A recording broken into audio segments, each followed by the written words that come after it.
Welcome to The World This Week, Episode 14, An Uncertain War. I'm Joe Lauria, Editor-in-Chief of Consortium News. This week, how open is the Strait of Hormuz? How much of Iran's 10-point plan can Trump stomach? Will Netanyahu sabotage the Lebanon and Iran truces? Shaky truces are in place in Lebanon and Iran as the belligerents plot their next moves.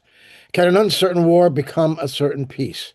Just 2 days after Iran responded to a ceasefire in Lebanon by completely opening the Strait of Hormuz, prompting Donald Trump to declare the war all but over and himself ludicrously as the victor, Iran's military said today, Saturday, they are reimposing control over the strait until the U.S. ends its blockade of Iranian ports, as ineffective as it may be.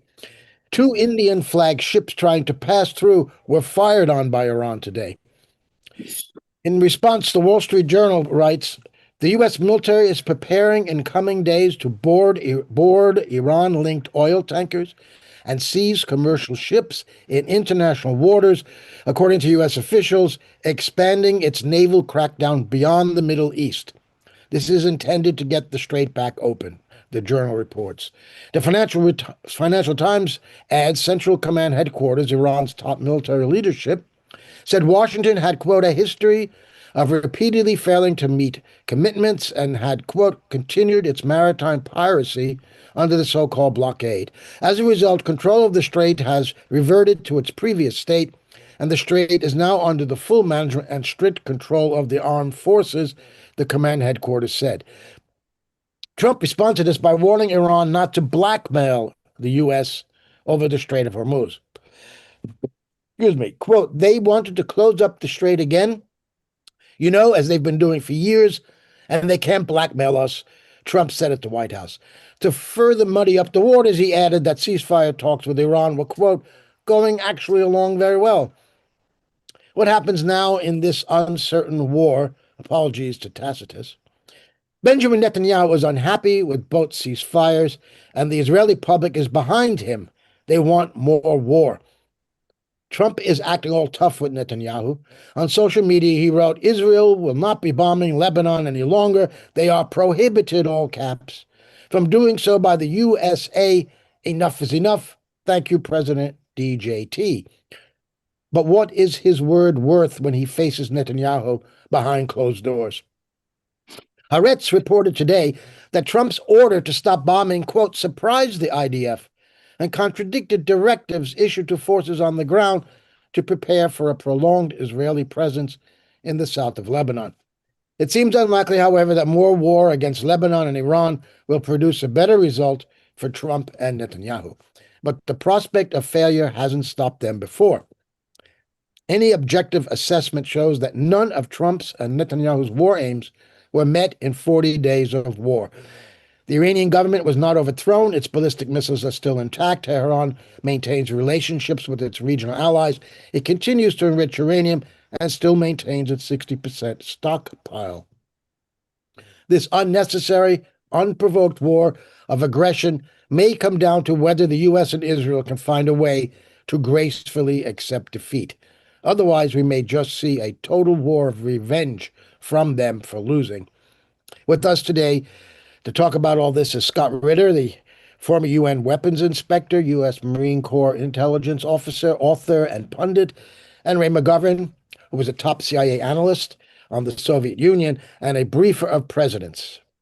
Scott and Ray, thanks for joining us on The World This Week. Let me start with you, Scott. You might be more, my title of this show is The Uncertain War. You might be more certain about what's going to happen. Where do we stand now after all this, particularly this firing on the two Indian vessels today and the plan by the U.S. to now board Iranian ships anywhere in the world? Well, we stand on the cusp of disaster. Um, I think we need to focus on two things before we get to, moving forward analytically. Two realities. One, this is a war that the United States and Israel started. It's a war that should have been over from their calculations quickly. They lost. The United States lost this war. There's no other way to spin this. And it's a war that we didn't just lose regionally, we lost globally. The one of the main reasons why Donald Trump pushed for a ceasefire, because it was the United States that pushed for this ceasefire, not the Iranians, um, was that we were facing global economic catastrophe. And we still are, just so everybody understands. Nothing has, even with the ceasefire, nothing has changed that alters that. Um, the global energy pipelines are still processing fuel that was injected prior to this war starting. There's been no fuel injected since then. And in the coming weeks, that pipeline is going to run dry and there's nothing coming behind it. So even if the war ended today, we're still going to have a very, very difficult summer. Um, to give you an example, Europe runs out of jet fuel in 6 weeks. That means in 6 weeks, the entirety of Europe's airline industry will be grounded. And it may be irrecoverable, meaning these airlines who, if you know anything about the airline business and the margins they operate on, banks aren't very forgiving. And they're buying a lot of airplanes. They're doing a lot of things, betting on long-term stability. And when they sit down, it's over. We're looking at the kind of societal collapse that will change the entire way the world operates, and it could resonate here in the United States. Our airline industries are not immune to this kind of thing. So, this is one of the reasons why Trump said, no, let's stop this war. But here's the problem. Iran is negotiating based upon realities. The reality that it has a ballistic missile program that the United States wants done away with, but Iran can't do away with it because that's what enabled them to defeat the United States to begin with. The reality that they have a nuclear program the United States wants done away with, but they are legally allowed to have it. And two, the pride of their nation is invested in this. Three, um, the one thing that brought the United States to its knees was their control of the Strait of Hormuz and their ability to leverage their continued military prowess against regional energy production facilities. So, we needed a ceasefire. None of that's changed. And we can go on and on and on. The United States wants them to stop support for Hezbollah in Lebanon and Nasrallah in Yemen, ignoring the fact that Hezbollah exists because of Israel's ongoing illegal occupation of Lebanon. And Nasrallah was attacked by Saudi Arabia in 2014 and continues to resist against that aggression. Neither one of those predicates had anything to do with Iran. The bottom line, though, is that Iran is willing to work with the United States to achieve an equitable outcome. But it's one that's predicated on the reality that Iran won this war. Victors do get to dictate terms. Losers don't, but Trump is trying to dictate, not from a position of strength, but a position of political weakness. When assessing Iran, I just told you that we have to look at Iran from the standpoint of reality. Their positions are grounded in reality. When we speak of the United States, the entire American position is grounded in Donald Trump's political future. A midterm election that's coming up that he stands a chance of seeing the Republicans swept out of Congress. If they're swept out of the House, as it appears is going to happen, his final 2 years of his presidency will be spent fighting impeachment. And that's it. That'll be what happens to his legacy. If he loses the Senate, which he very well could, that impeachment could become a conviction. And now the entire political legacy of Donald Trump is finished. So Donald Trump is trying to spin this defeat in a way that can be sold to the American public as a victory. And he's not very clever in how he does this. If he had called me up, I could have this thing delivered to him wrapped in a bow, and he'd look pretty damn good. Because I know the Iranians, I know the kind of compromises they'd be willing to make. But Donald Trump can't make those compromises, and we saw that at the moment when he could have declared victory about opening up the Strait of Hormuz. He stupidly said, "I will continue a blockade that is a violation of the agreement," because he wanted to be seen as tough. He didn't want to be seen as acquiescing, and now it's fallen apart. But here's the thing: all he has left now, the only option he has left, besides surrender, because he's boxed himself into a corner. There's no more latitude for spinning this to his benefit. If you're going to prevent a war, Donald Trump's going to have to make concessions that will go down in history as acknowledgement of American defeat, and he can't do that politically. So we're going to have a war. I'm afraid that's going to happen. But here's the danger of it. This will not be simply a repeat of what has already happened. The Iranians are not waiting to be surprise attacked. The Iranians now are loaded for bear. And the Iranians have put the world in the region on notice that the following will likely happen. If the United States and Israel strike Iran, Iran will terminate the existence of the United Arab Emirates, Kuwait, Bahrain, and perhaps Saudi Arabia. And they do this by striking desalination plants and oil production facilities. The strikes will be immediate, they will be incessant, and they will be decisive. And it will be the end of these nations. Imagine living in Dubai, the summer coming up. I've been to Dubai in the summer. It's very hot. You need a lot of water. Now imagine not having any water and no air conditioning. You will have a ghost city because it will depopulate. The same thing will happen to Abu Dhabi, Kuwait, Manama, Riyadh, and every other one of these big cities has been built up.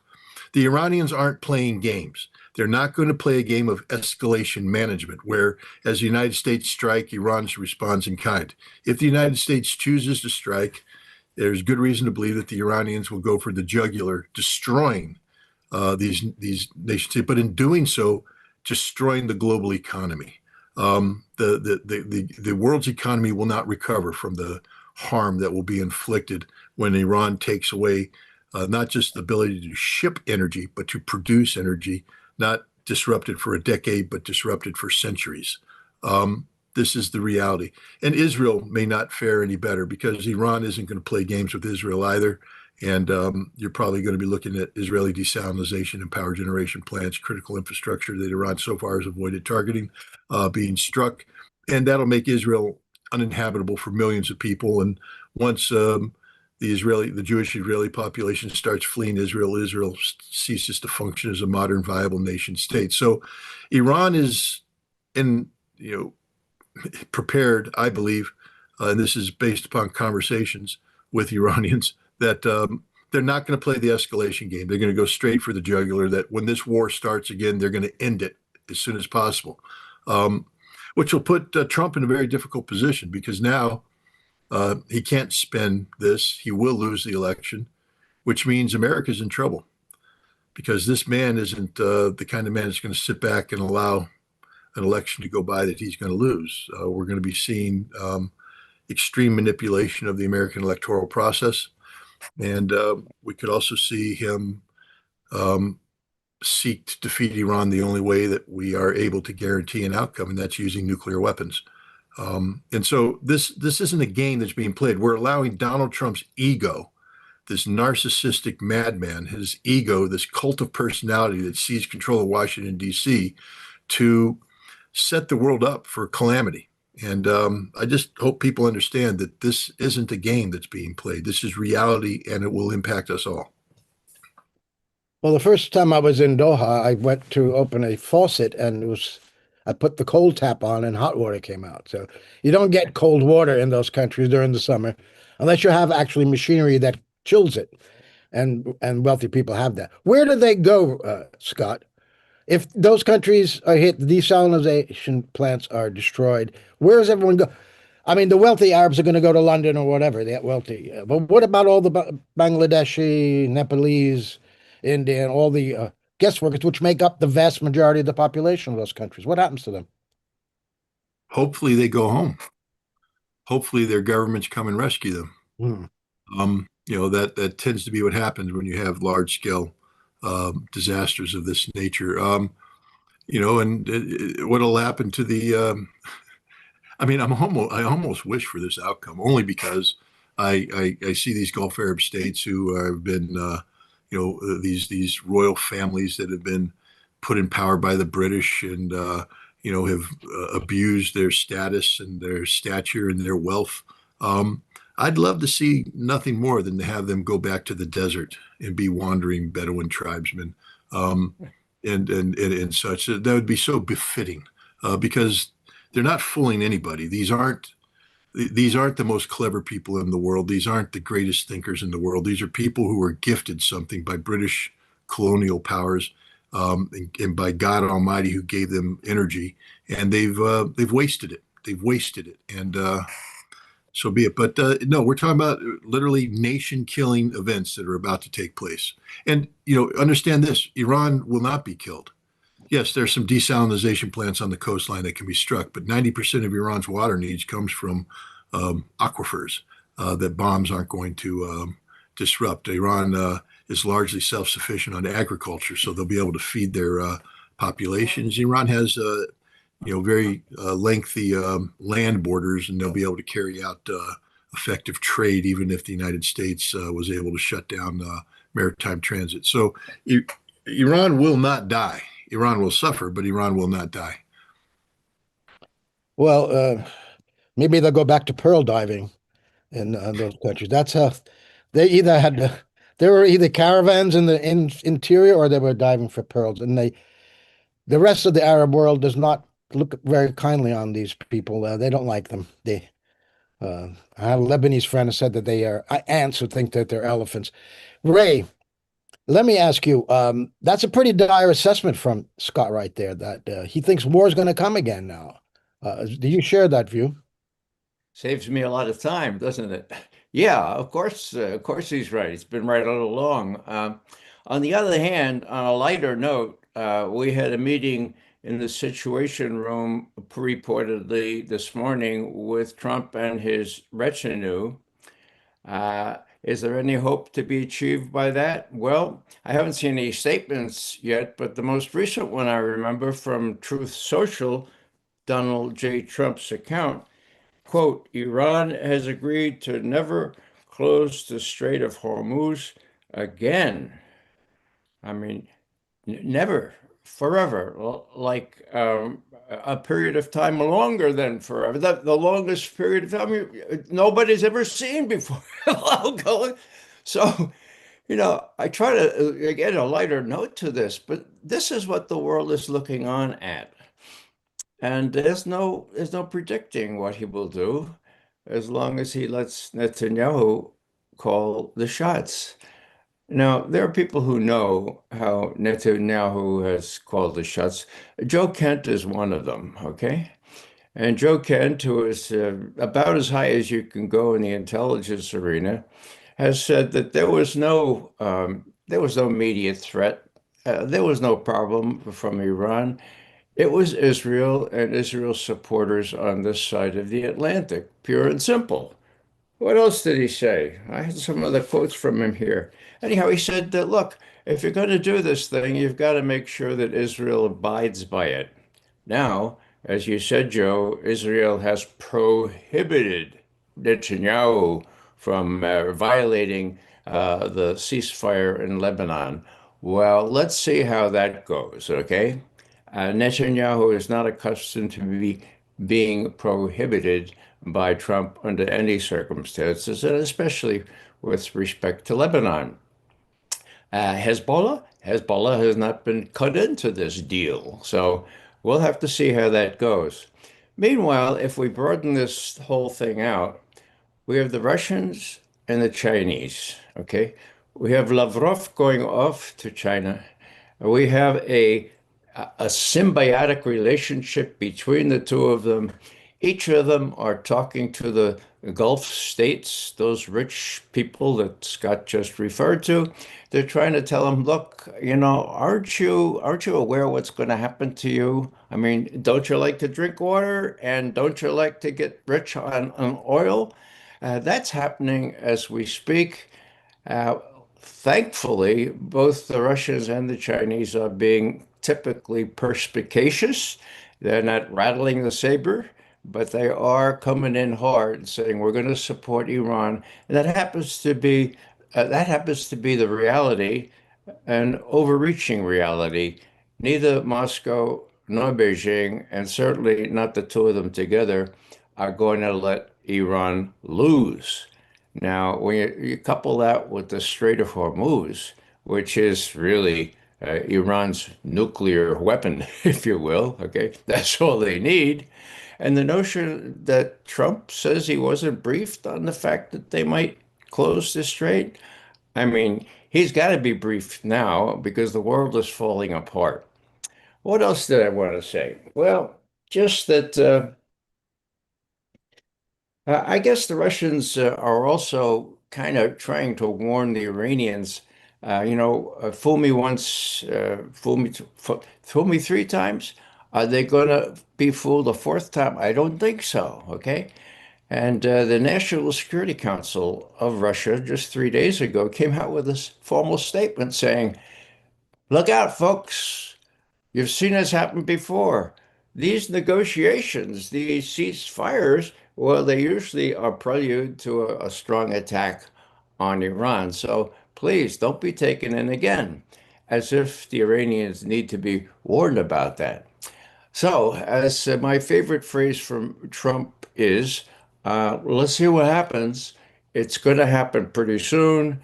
Uh, the omens are not good, but the pressure from the strait not being reopened, I think that may move Trump and his advisors, his pathetic economic advisors and others, to realize that this is a game that can't be won, that, pardon the expression, that Iran has the trump card here, and that is the Strait of Hormuz.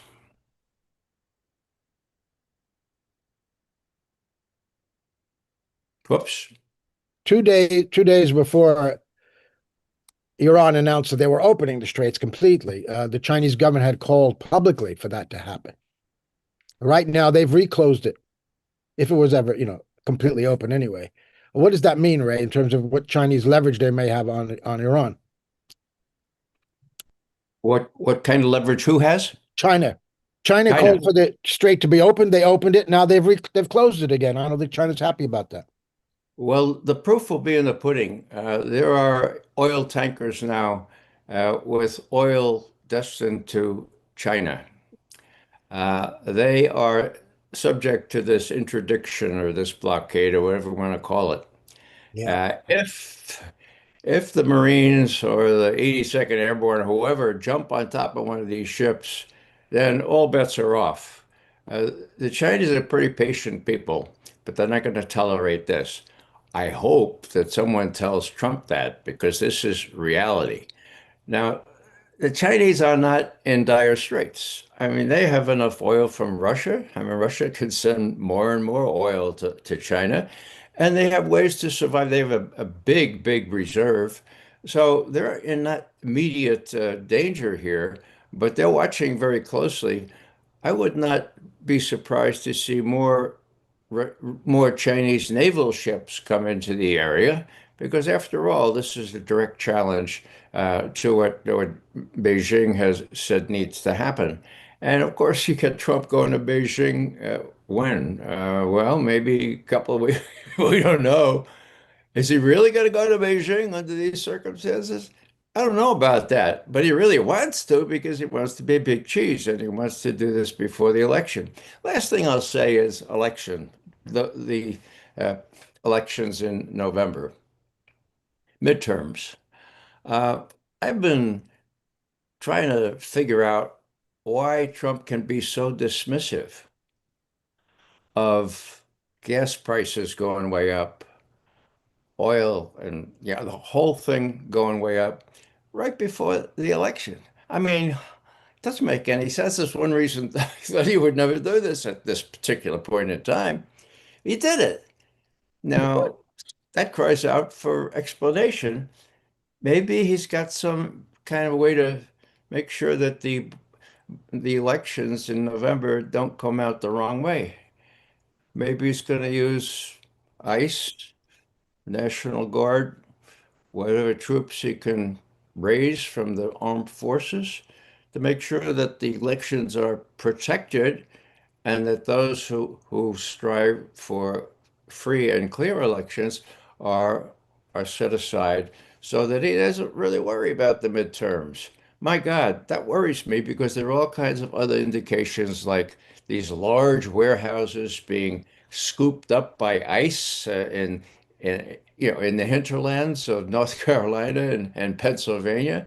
So what does he really intend, and what do people like Stephen Miller suggest to him at this particular point in time? Don't worry about it. We got the by-elections all figured out. Scott, do you want to add something to that before I ask you something, a new question? I mean, I too am concerned about.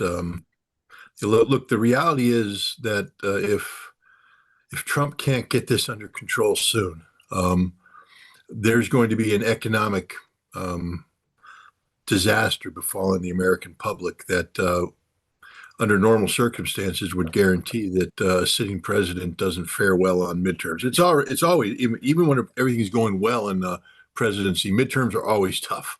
Just because it's not the president's name, it's the party. People are always dissatisfied. You always see a little bit of a swing going to the opposition.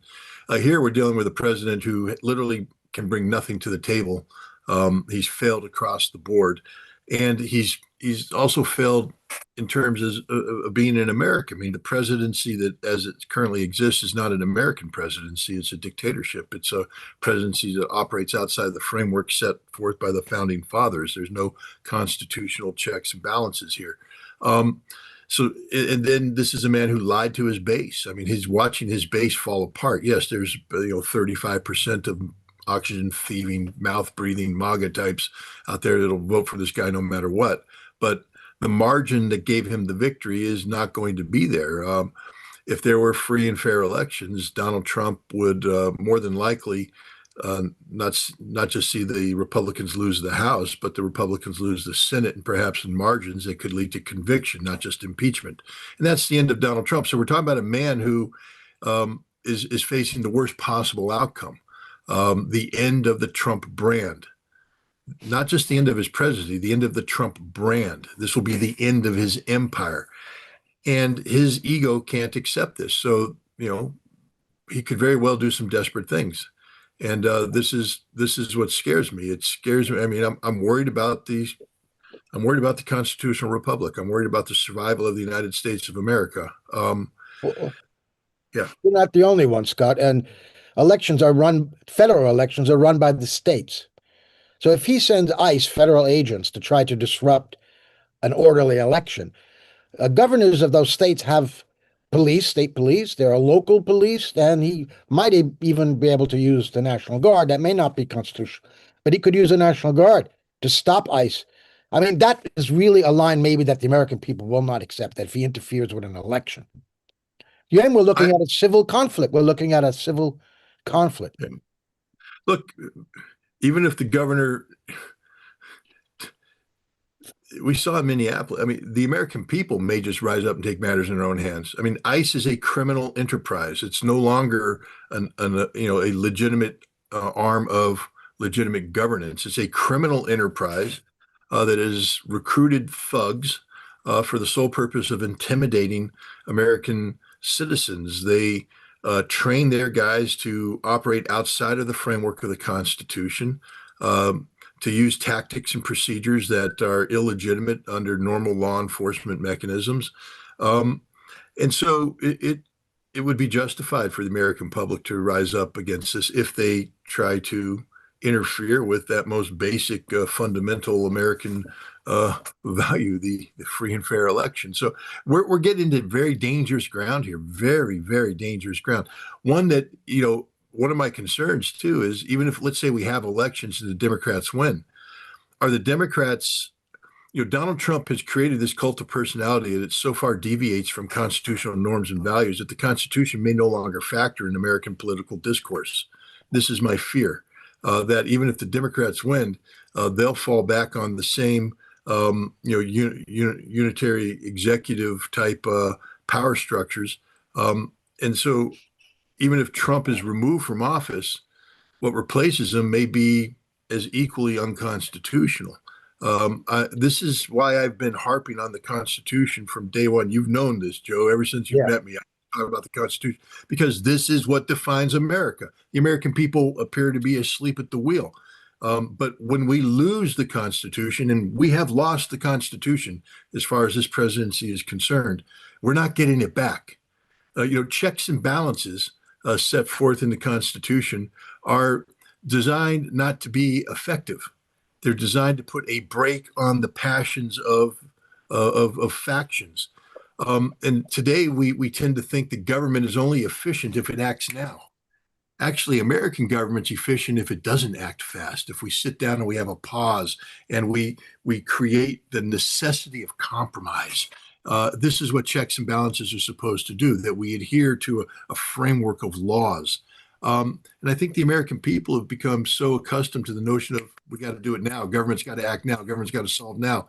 So they get frustrated when Congress asks questions, when Congress says, hey, we need to do a law here, or we need to do this. Or if one branch of the Congress says, I don't agree with the other branch, and they say, well, this is inefficient. No, it's the way we were designed to operate, and it prevents these, these abuses of power.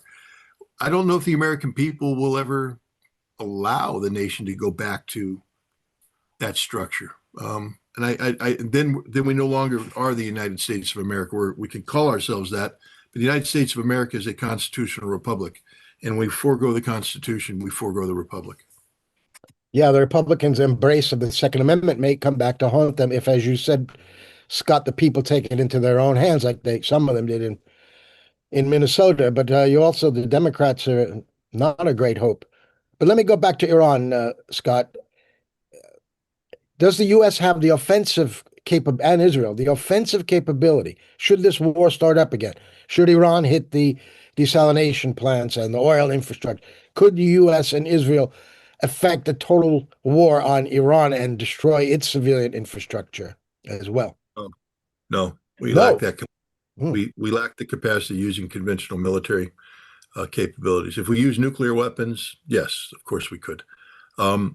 There's some reason to believe that Donald Trump threatened the use of nuclear weapons and was told by his military, hell no. And that's another reason why we went to this thing. You remember his tweet about the erasure of civilization. Almost immediately caused a back down. And what's interesting is that in his posting countering what he said, and no nuclear weapons. And he put that in all caps, as if he had to respond to the fact that he tried to use nuclear weapons and he was told by his military, no, there's no constitutional justification for that, no justification under the law of war. But if we're looking at Iran threatening the existential survival of Gulf Arab states and threatening, the global economy, and the Israelis and the Americans lack the conventional capacity to do it, and they do. What are they going to bring to bear, Joe? They don't have anymore. They've done it all. They've brought it all in. They bombed everything, which means they bombed nothing, which means they don't know what they're bombing, and they don't know what they're bombing now. The Iranians are ready. They're prepared. And so we'll start something, and the Iranians will immediately hit us with a response that it goes above and beyond anything we could possibly expect. And at this point in time, the defeat of the United States is obvious, and the temptation to use nuclear weapons will become manifest. Well, what are the odds of a desperate, compromised President Trump turning to nuclear weapons? 100%. Listen to me finish the sentence. Yeah. What are the odds that the National Command Authority refuses that order? Right. And I put that pretty high. There is a very high bar that has to be passed for the use of nuclear weapons, and losing a war of choice doesn't meet that bar. And so, I think the military's already balked at a suggestion or a hint of using nuclear weapons.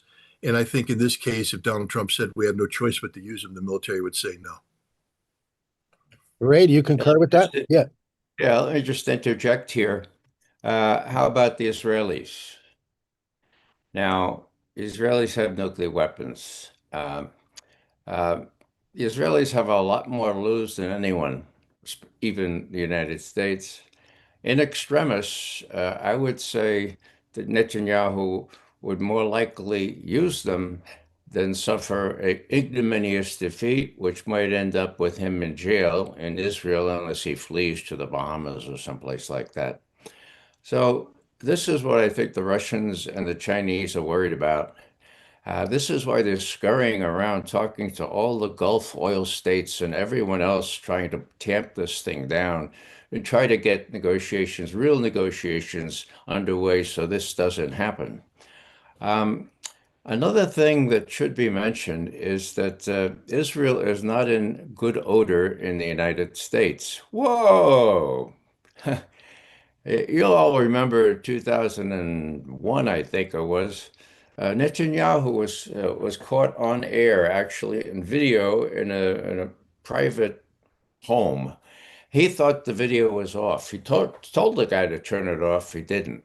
And what he said was, when the woman of the house said, "Now, Mr. Netanyahu, aren't you afraid that the whole world will turn against us if we keep doing what we're doing to the Palestinians?"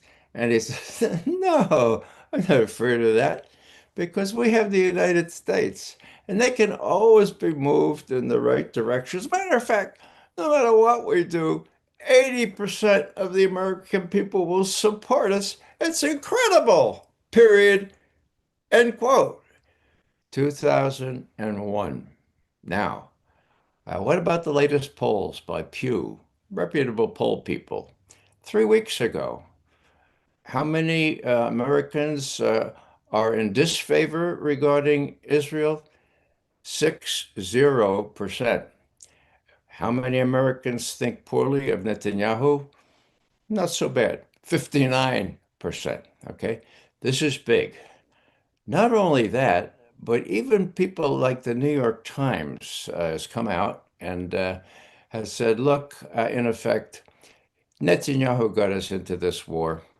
It's his fault. He brought in his briefers into the White House Situation Room. Actually, they were on the screen. Actually, I sent you a little headline of that New York Times article, but if it's not available, maybe I can just show you here what it looks like. There are the two of them, right? And there's the headline, and it says, How Trump Took the U.S. to War with Iran. How Netanyahu took the U.S. to the war with Iran. The thing is replete with indications that it was Netanyahu, with the help of the Mossad guy on the screen, that persuaded Trump to do this. Now, what about the others? What about the sycophants? Oh, they talked to Maggie Haberman the next day. They didn't demur, or they didn't say, "Oh, this is a crock." No, they went the next day and said, "Oh, we had these reservations, and we didn't think, oh, yeah." Did they speak up? No, they didn't speak up. So the thing goes on. Will they speak up now? Did they speak up this morning in the White House Situation Room? I don't know. But if they don't, then it is going to be very clear to Netanyahu that he has carte blanche to do whatever the hell he wants, despite his lack of respect in the United States. And the fact that Trump would follow this blindly leads me to believe that Netanyahu has a lot of stuff on Trump, including very spicy video and photos of the Epstein class machinations.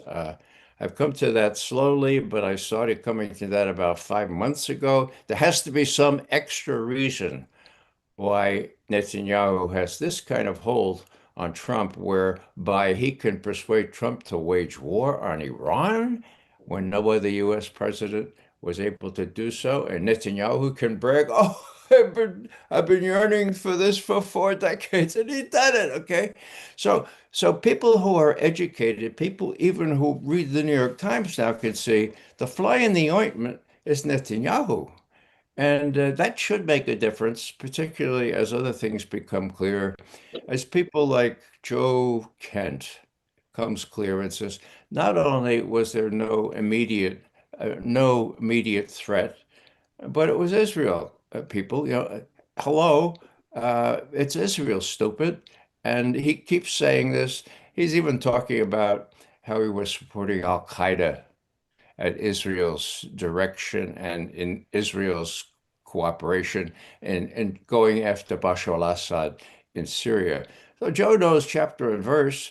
He's incredibly courageous in doing this. The FBI apparently has an investigation against him, as they probably do on Scott and me, but he's doing it anyway. That's what we need, people to speak out who know what's going on and can say finally, hey, not it's the economy, stupid. It's Israel, stupid. And here's one little extra thing on this here. I asked one of my middle-aged children, "What do you think of that photo?"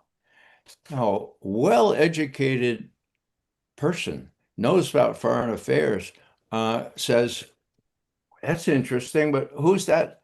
Who's that with Trump? So all I'm saying here is there's a teaching point here. Americans, even highly educated ones, don't realize what we realize.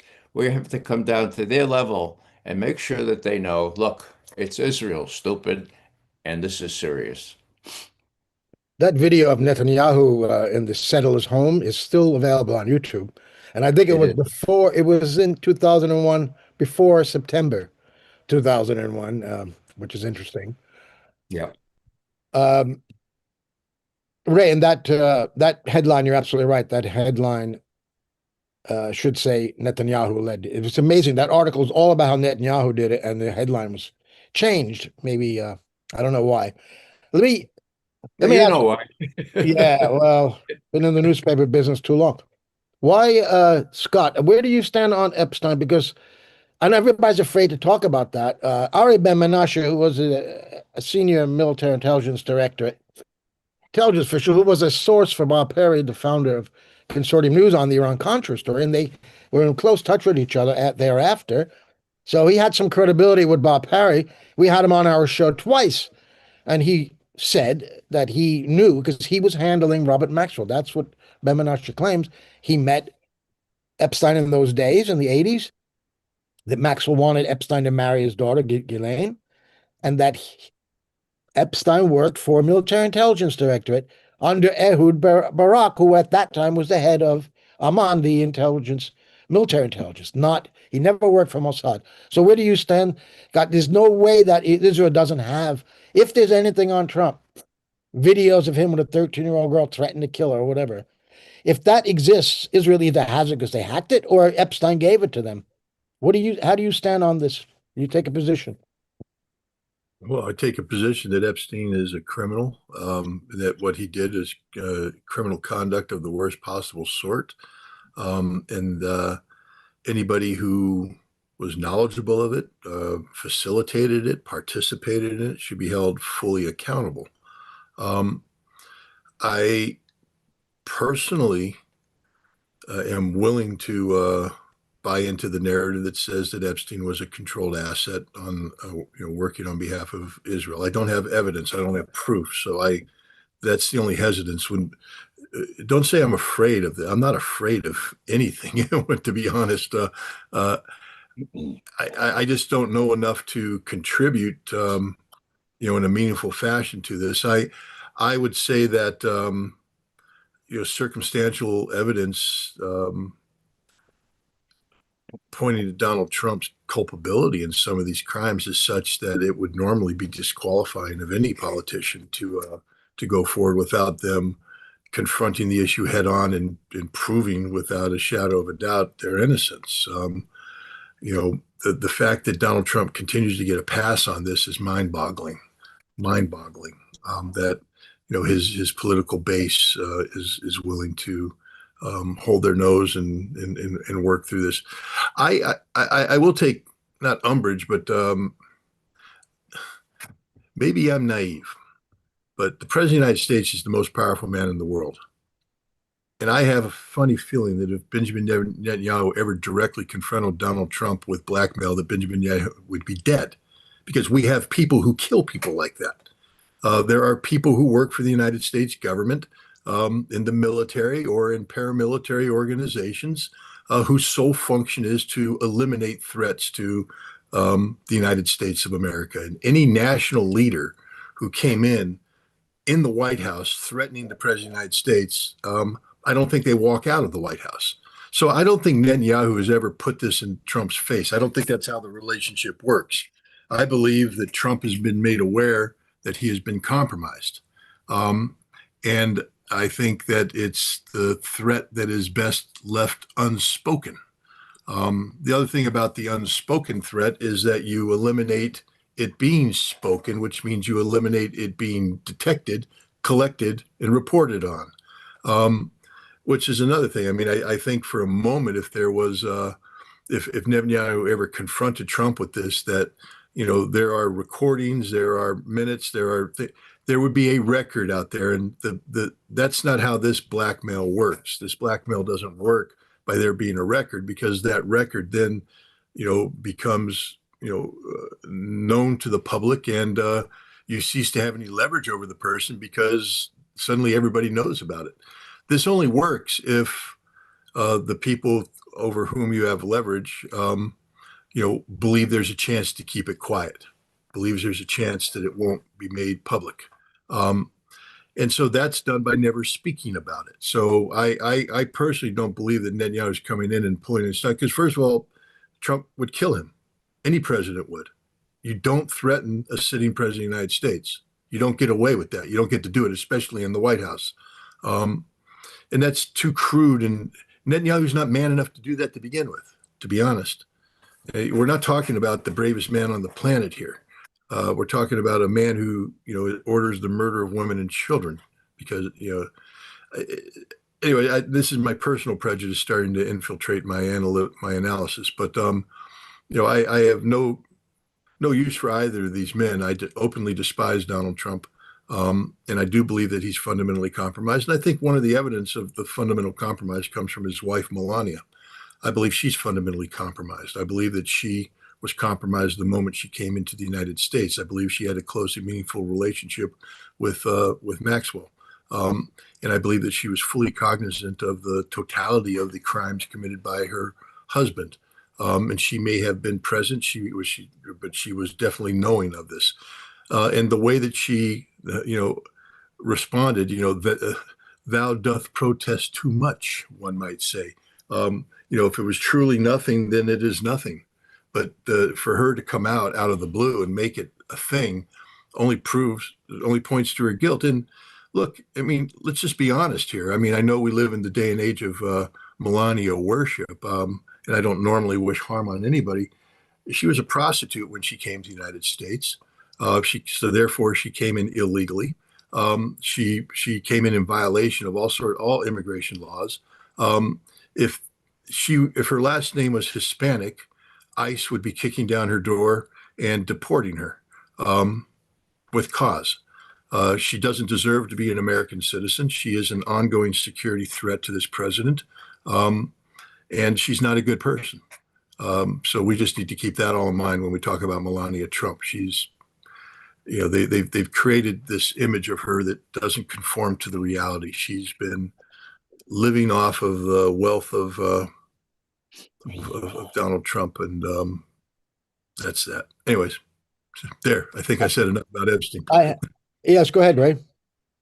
Yeah. I'd like to get back to Ari Ben Menashe.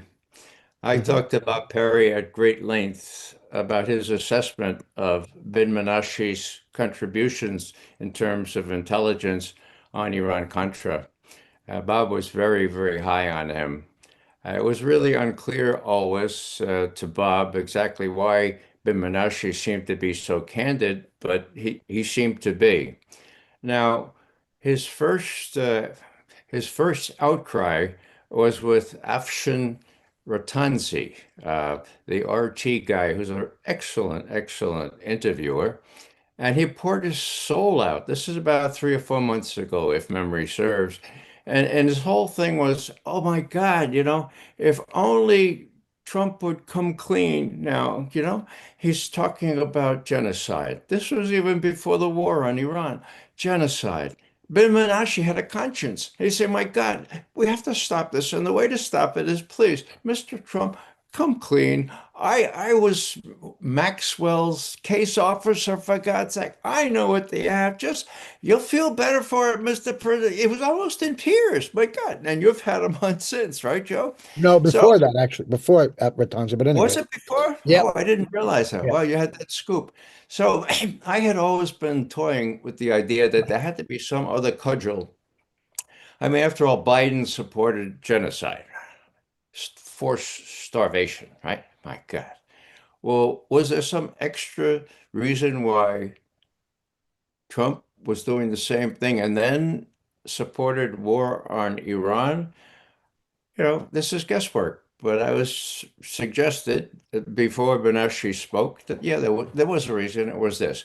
We can't really know But I don't have any problem with what Scott has just said. I just think we could take it a step further and say we have a reliable source who, as a matter of conscience, it seems to me, and if I didn't know Ben Menashe from Bob Perry, I wouldn't be able to say this, but he was Mossad for God's sake.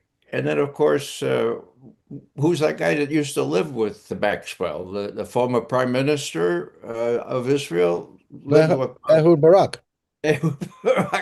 He was a former military intelligence guy Right. before he came from. So, I mean, you don't have to be a conspiracy theorist to put this stuff together. And maybe it's still operative. After all, they're a deep kimchi, Melania too. And I don't know how it works with a narcissist like this, but I suspect that that's why everyone needs to be on eggshells, including the Iranians, the Russians, and the Chinese. Luckily, the Iranians are aware they have the upper hand. They do have the high cards. They do have the Trump card, I'll say one more time. As long as people are cautious and don't get Trump into a psychotic outburst, and maybe we'll come through this okay, because in the coming months, the recession and probable depression will set in, and hopefully there are wiser minds around Washington who will tell the president, okay, you tried, knock it off. Bibi is no longer going to rule you. You're not going to do what he says anymore. That's what it will take. How ironic that Trump married, at least at one point, an undocumented alien. Who, by the way, I travel pretty often to Slovenia. I have a good friend there, and she's not that popular in Slovenia, believe it or not. So you're saying, Scott, that Trump could have him killed, despite the prohibition in the Ford administration after the Church Committee to no longer do political assassinations. They would kill Netanyahu and, of course, blame it on what? On Iran. Is that how it would work if that ever happened? I don't know. I'm not in that business. I'm just saying that you don't get to walk into the White House and Right. threaten the sitting president with, because you literally become at that point in time an existential threat to the United States of America. If it becomes known, if you actually commit to a threat, a blackmail threat against the sitting president, you are a threat to the entire country, an existential threat, and we have tools designed to eliminate such threats. So that's why I just don't believe that Netanyahu would ever pull that stunt, Yeah.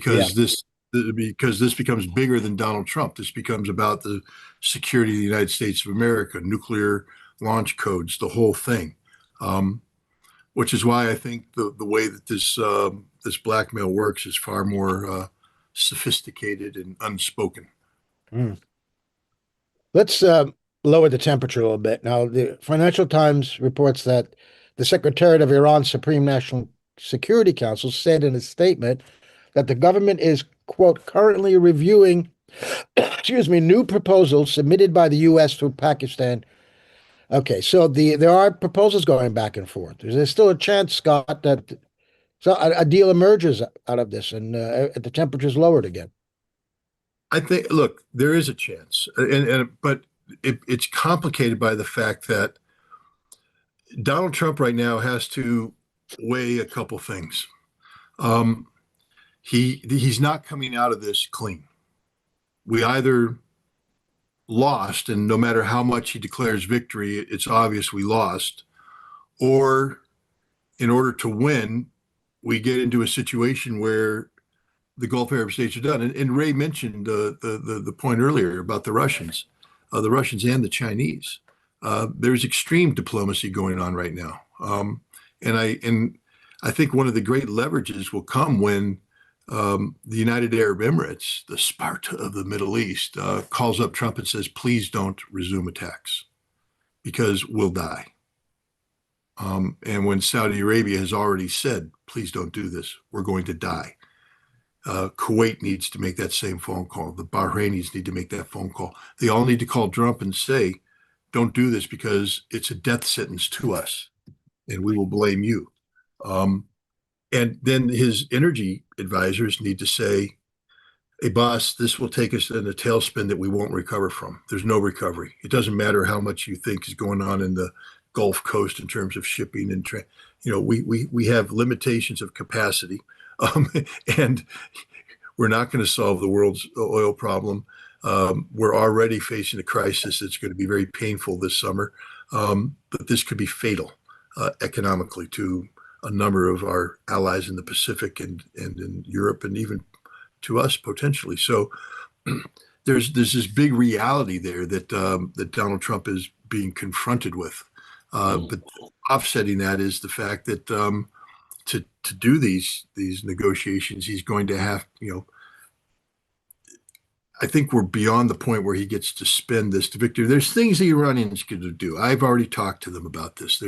There's ways to sell the Strait of Hormuz that could be politically advantageous for Donald Trump and still give Iran everything they want. There's ways to sell the nuclear program that would do the same thing. There are games that can be played with Ansarallah and Hezbollah that take them off the headlines. So and on the missiles, it's just you just don't talk about it. The smartest thing for Donald Trump to do is just stop talking about missiles. And it goes away because not too many Americans vote. So there's literally a way to package this so Donald Trump can emerge and demand the Nobel Peace Prize because he's the greatest thing since sliced bread. But that's what we're talking about. This politicized narrative. We're not talking about the reality.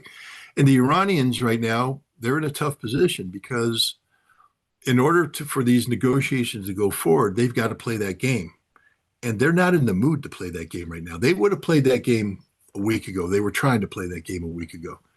I don't think there's the mood in Iran right now. I think there's a growing acceptance of the necessity for this final phase of conflict. But the prospects of peace hopefully weigh out.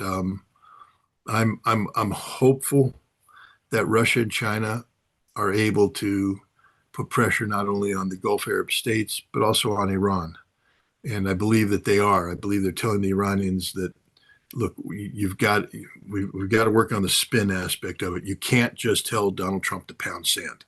That isn't going to fly. There's got to be a face-saving mechanism here for Trump because I think everybody recognizes that when we're dealing with the United States, it's not about the geopolitical aspects of these issues. It's about the domestic political spin, the narrative. How does he retain his base, and how does he win over enough of the transition base, the RFK Jr., Tulsi Gabbard people that help push him over the top?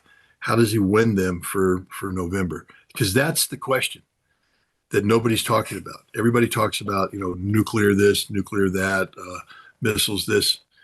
The only thing that matters from the American perspective is how Donald Trump can position himself so that he's competitive in November. Ray, what can't Trump give up from the 10 points of the Iranian proposal? What can he not give up to save his face? Gosh, that's a tough question, Joe. There are a lot of points where there's kind of flexibility for both sides. I agree with Scott and with Scott's hope that sanity will prevail here. The only fly in the ointment, of course, is Netanyahu and how much of a hold he has on Trump to prevent this kind of thing.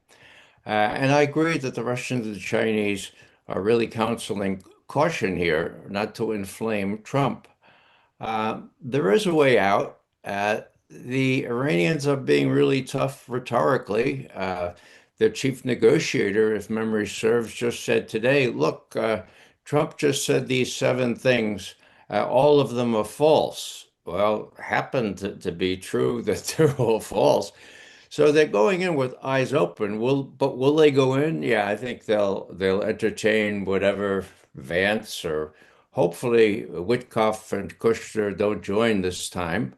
But the whole scenario last time where they had to take calls from Netanyahu, where they took calls from the White House, where Vance bragged about briefing Netanyahu on a plane on his way home. And Netanyahu, for his point, says, oh, yeah, well, yeah, he briefed me. And of course, the Americans always brief me every day on such things.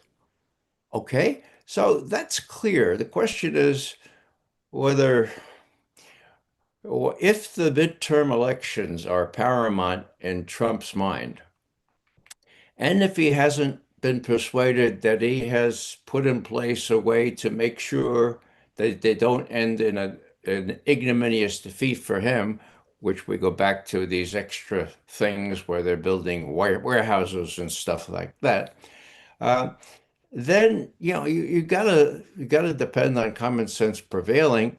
And the big thing is that the longer the strait remains closed, the longer the world as a whole will suffer, and the sooner that deadheads like the Treasury Secretary and Hegseth and the rest of them will come to realize, look, this is a no-winner.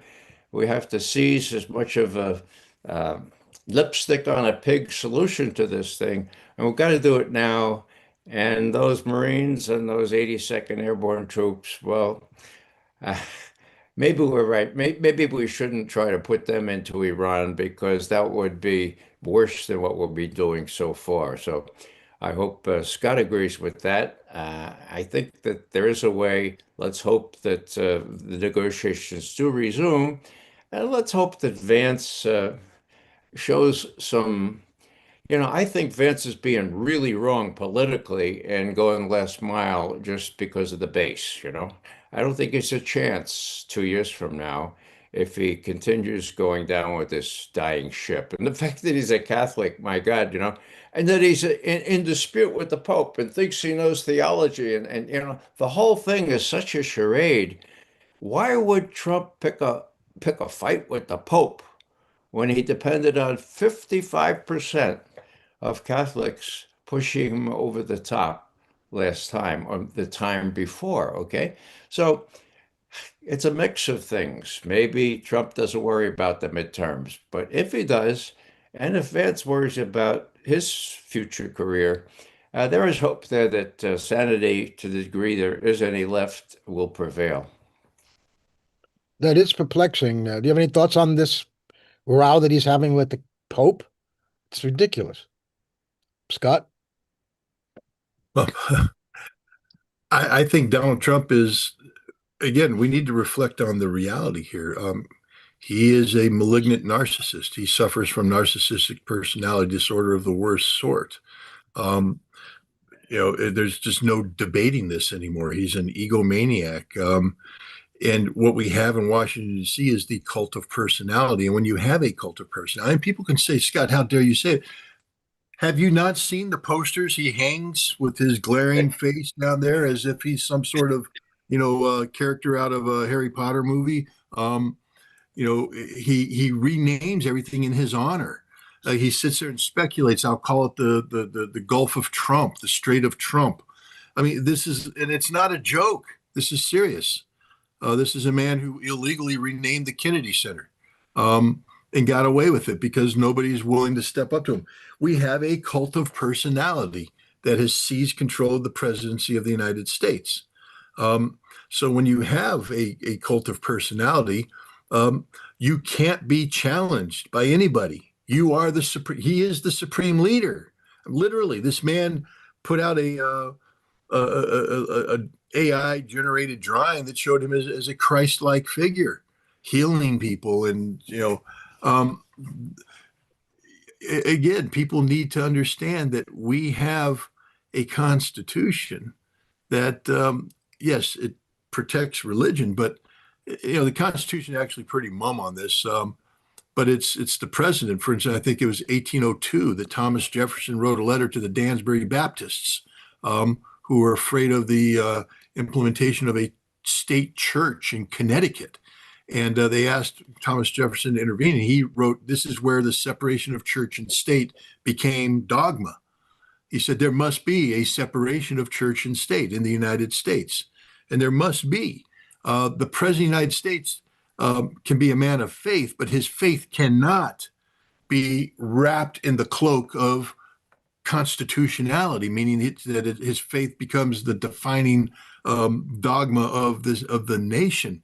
And here's Donald Trump, a man who wouldn't know the Bible if it hit him in the face, posturing as if he's Jesus Christ, because he has to be the supreme everything. It is a cult of personality. So when the Pope comes out and takes a moral stance on the war in Iran and on other issues, this narcissist cannot allow it to stand. I mean, normally, to be honest, nobody would know about this if he just had let the Pope speak. And the Pope doesn't move the needle that often. So just let the Pope speak and ignore it. And it's a nothing burger. Nobody cares. Page below the fold on page 16. Um, you know, but instead they challenged the Pope, and now everybody's talking about it. Now the Pope has become a voice of reason, impassioned reason, and J.D. Vance just digs the hole deeper. You're really going to have a theological debate with the Pope, J.D. Vance. The last time I checked, your resume said the highlight of your resume before you became a senator said that you were a lance corporal, a combat reporter, combat cameraman, in the Marine Corps. God bless you. You graduated boot camp. I give you that, and you chose an MOS. I'll give you that. I'm not against you. Not everybody gets to be, John Rambo, but you're a freaking cameraman. And you hung out with the wing, which means you weren't in the field very often. But that's okay, JD. Not everybody gets to be a hero. What you're not, you little slack-jawed son of a bitch, is you're not a theologian. You didn't go to seminary. You didn't study this stuff. You don't know what you're talking about. You had some sleaze scumbag political appointee write a talking point for you, and then you repeated it in a vacuous manner on national TV. I mean, this speaks volumes about who J.D. Vance is. He's an empty frickin' suit who reads from scripts. Not capable of original thought. And that just, he's not doing himself any favors here. Interesting. You'll recall. Yes, Ray. Yes, go ahead, Ray. No, I just say that something important is afoot here. I agree with everything that Scott just said about J.D. Vance, the newbie Catholic. The Catholic Church has been remiss ever since World War II, when Pius X kept his mouth shut. The people in Germany and elsewhere were appealing for a voice, okay? Albert Camus, when he appeared after the war, was asked by a bunch of Dominicans what he thought the church's stand was. He said, "What church stand? I kept listening. I, an agnostic, kept listening for a voice from Rome, and none came." And the Dominicans said, "Well, wait a second. There was an encyclical." And covers his part, pray tell, is a encyclical. And he explained everything. Well, if the voice comes through something I don't understand, never heard of it, doesn't come through, okay? This is different. The American Catholic bishops have not spoken out since 1983 when they condemned nuclear war. I was teaching Sunday school at the time. I was proud as hell that they were able to do this. Why? Because they were all appointed by Pope John the 23rd. Not until now has there been an American Pope. Not until now has the Pope seen fit to speak out now about an unnecessary and painful war. And now we have Trump with his narcissism getting engaged in a conflict with the Pope. Now, doesn't he realize that he needs the Catholic vote and he's going to lose it? Doesn't he realize that some pastors, not all of them, some will be really jealous of preserving their collection plate on Sunday, right? And there are a lot of wealthy Catholics now. I'll take the Irish, for example. I was at a big dinner, 5,000 people at the Sheraton in New York about 10 years ago.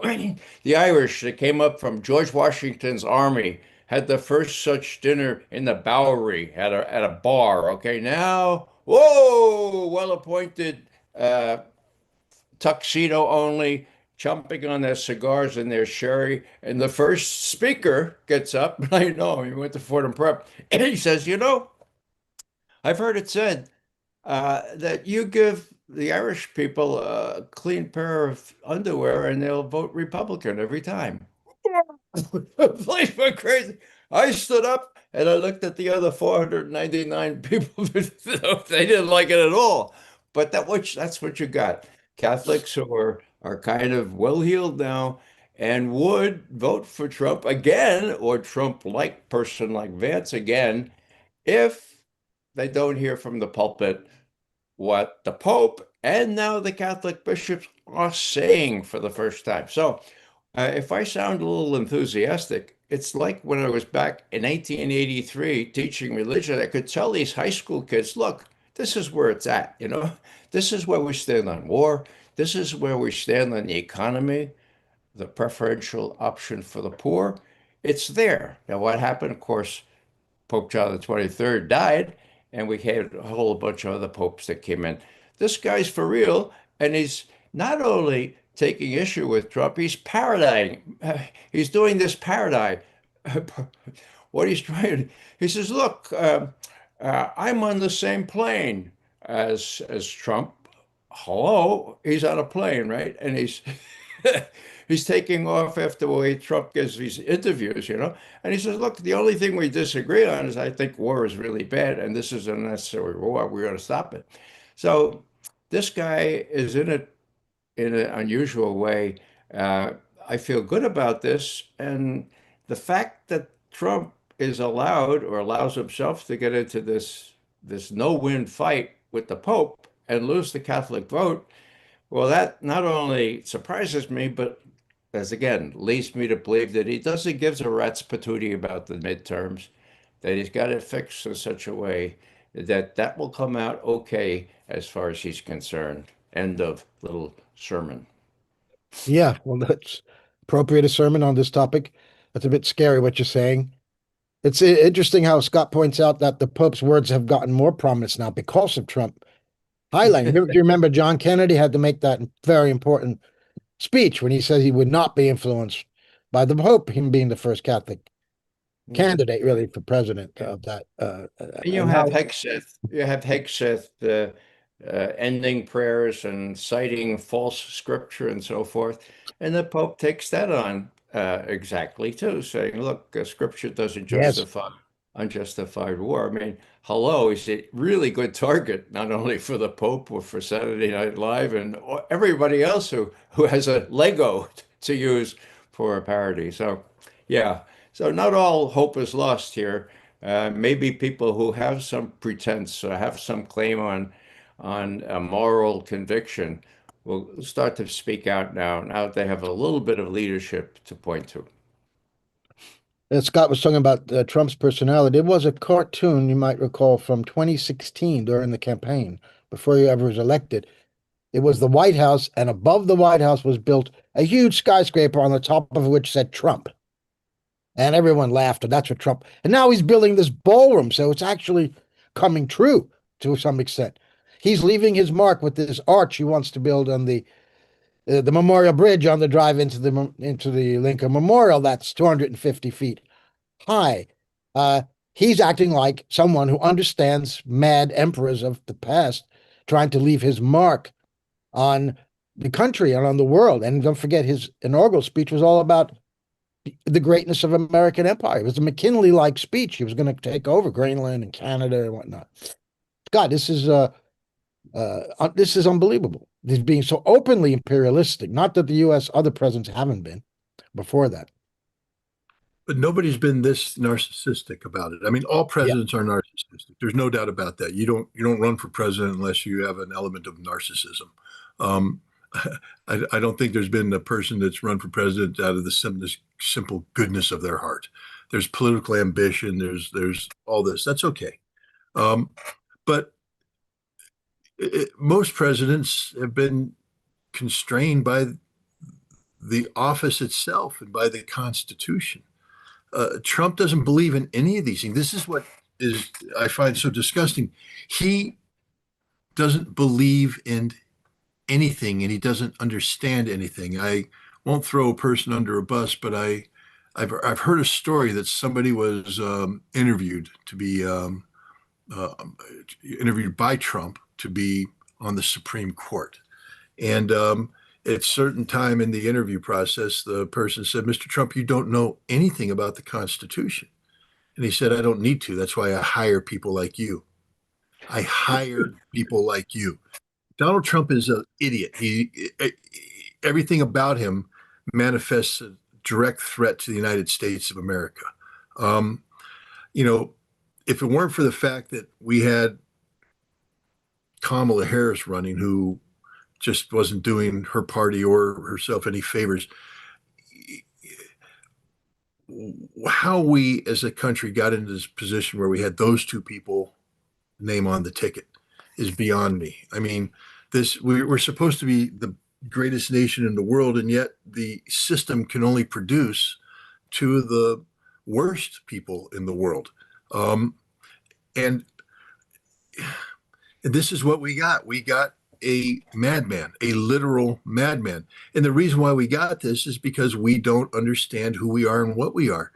Man, if I could run the Department of Education, I would make reading the Federalist Papers mandatory for everybody. I would just say we just start with the Federalist Papers, and we're going to have a long discussion about why James Madison, why John Jay, why Alexander Hamilton wrote this. Why did they write this? What was this debate about? What's the importance? What's the relevance of the Constitution? And make people understand this so that when they take a look at people and what they do, they can say that doesn't conform with the original intent. This is a deviation, and then make them study constitutional law, not to be lawyers, but to understand the precedent that took place, that exists in terms of Supreme Court intervention and why the Supreme Court, why did we need Marbury versus Madison if the Constitution was so clear? It wasn't clear, and there is a need for, judicial interpretation. But we don't study these things anymore. We're collectively ignorant about these things. And so that's why we can sit back and see this man take office, who is just an embarrassment to everything America stands for. He doesn't stand for anything this country stands for. He is the exact opposite. And this narcissism, if I were in Congress, I would be just passing legislation right now, putting it out there saying it's mandatory when Trump leaves office that we blow up the arch and we blow up the White House extension. It's mandatory by law. Anything Donald Trump builds will be destroyed. And I would tell Donald Trump to his face, when you leave, we're going to erase you from American history books. Your name will disappear. You won't exist. That's the kind of scum that you are. And that's the way he should be treated.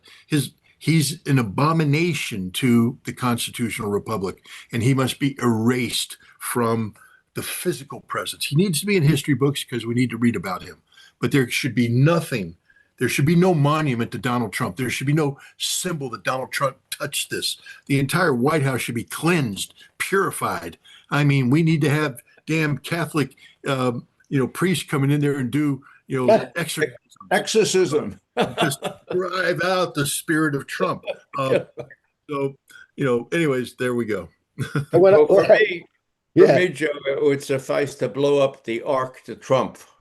Yeah, Arc de Trump. Very good. Arc de Trump, my Very God. good. The Arc de Trump. There was a leader in Germany in the middle of the 20th century that had a great interest in architecture too. You might recall. Yeah. And he thought he knew the arts as well. When I went to Catholic school, by the way, we had to read the Federalist Papers, Scott. I don't know what it's like today. Maybe that's why Trump hates the Catholics, because forcing them to read the Federalist Papers. Picking up on Scott and the Constitution, it's 250 years since we won the war, but the Constitution didn't have the Bill of Rights for 6 or 7 more years, right? Now, why was that? When it was all drafted, and it was James Madison and George Mason, whose home was about a block away from where we used to live in Northern Virginia for a half a century, George Mason went to James Madison and said, "Jim, I'm sorry, I drafted most of it, but I can't approve it. I can't say yes." And Madison said, "What?" He said, "Oh my God." He said, "Yeah, it doesn't have a Bill of Rights. I can't approve of this Constitution." And Madison said, "Well, you drafted most of it. Okay, look, you're a man of principle. So am I. Just keep quiet about this, for God's sake. Keep quiet And I promise you that we'll have horsemen up and down the eastern seaboard. We'll get that Bill of Rights ratified. I promise. Now, in those days, men of men kept promises, okay? And so that's what happened. Mason kept his mouth shut. They got the Constitution approved. And sure enough, you had the 10 amendments, the First Amendment, the Fourth Amendment. A lot of those amendments are now violated and in great danger of just disappearing. Okay. So that kind of lesson for people to realize in this 250th anniversary year is so essential. The Federalist Papers, but this sort of little story, which I learned belatedly, not in grammar school, is also very illustrative of what premium the main drafter of the Constitution put on the Bill of Rights, the First Amendments, which really are the ones that protect us as a democracy and allowed Ben Franklin to tell that woman, well, we've created a republic if you can keep it. So I wanted to ask one more question about Iran, and then I'd like to go on to both of you guys are experts on Russia, obviously, and Russia-Ukraine war. Scott, what could Trump not give up from that 10 points? Would he be able to withdraw the U.S. troops from the region? And as I think you once said on another program, portray it as I created peace and we don't need them anymore, and I'm bringing the boys home, that kind of thing? 100%. First of all, it would be a popular move here in America, other than the neocons. But Donald Trump's base is not a neocon base. In fact, it would be the one move that he could do to, Donald Trump has a legitimate point. I mean, if he would make this point, he made it once and then he sort of dropped it because he's incapable of sustaining coherent thought. But he said that I have overseen the greatest reset in history. So if I were advising Donald Trump, I would give a national televised address where I would tell the American people that we live in auspicious times. We have been a nation trapped by legacy politics and legacy policies that have compelled us to spend trillions of dollars of our taxpayer money on military adventures around the world, to be the world's policeman here, there, and everything. And it's very difficult as a president to disengage because of the weight of policy. You have systems in place designed to sustain this. And when I became president, I knew that I would have to break it, but you have to be decisive in breaking this. And so this is why we made the choice to go after Iran. Because the only way we could change this paradigm is by forcefully compelling the Iranians to confront the inadequacies of their policy position, at the same time confronting the Gulf Arab states and Israel. It had to be done in one violent move, and now we've done it. We have broken the paradigm. I, Donald Trump, have saved the world.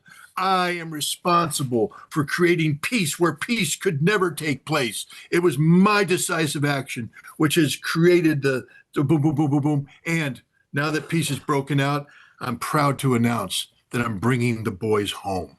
There is no longer a need for American service members to put their lives at risk in the region. I have created peace, the kind of peace that doesn't require soldiers, but requires diplomats and businessmen. And I am Donald Trump. The Nobel Peace Prize will be hung around my neck.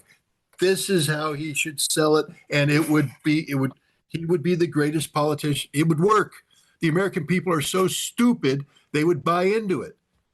And that's what he could do. And he could still do it.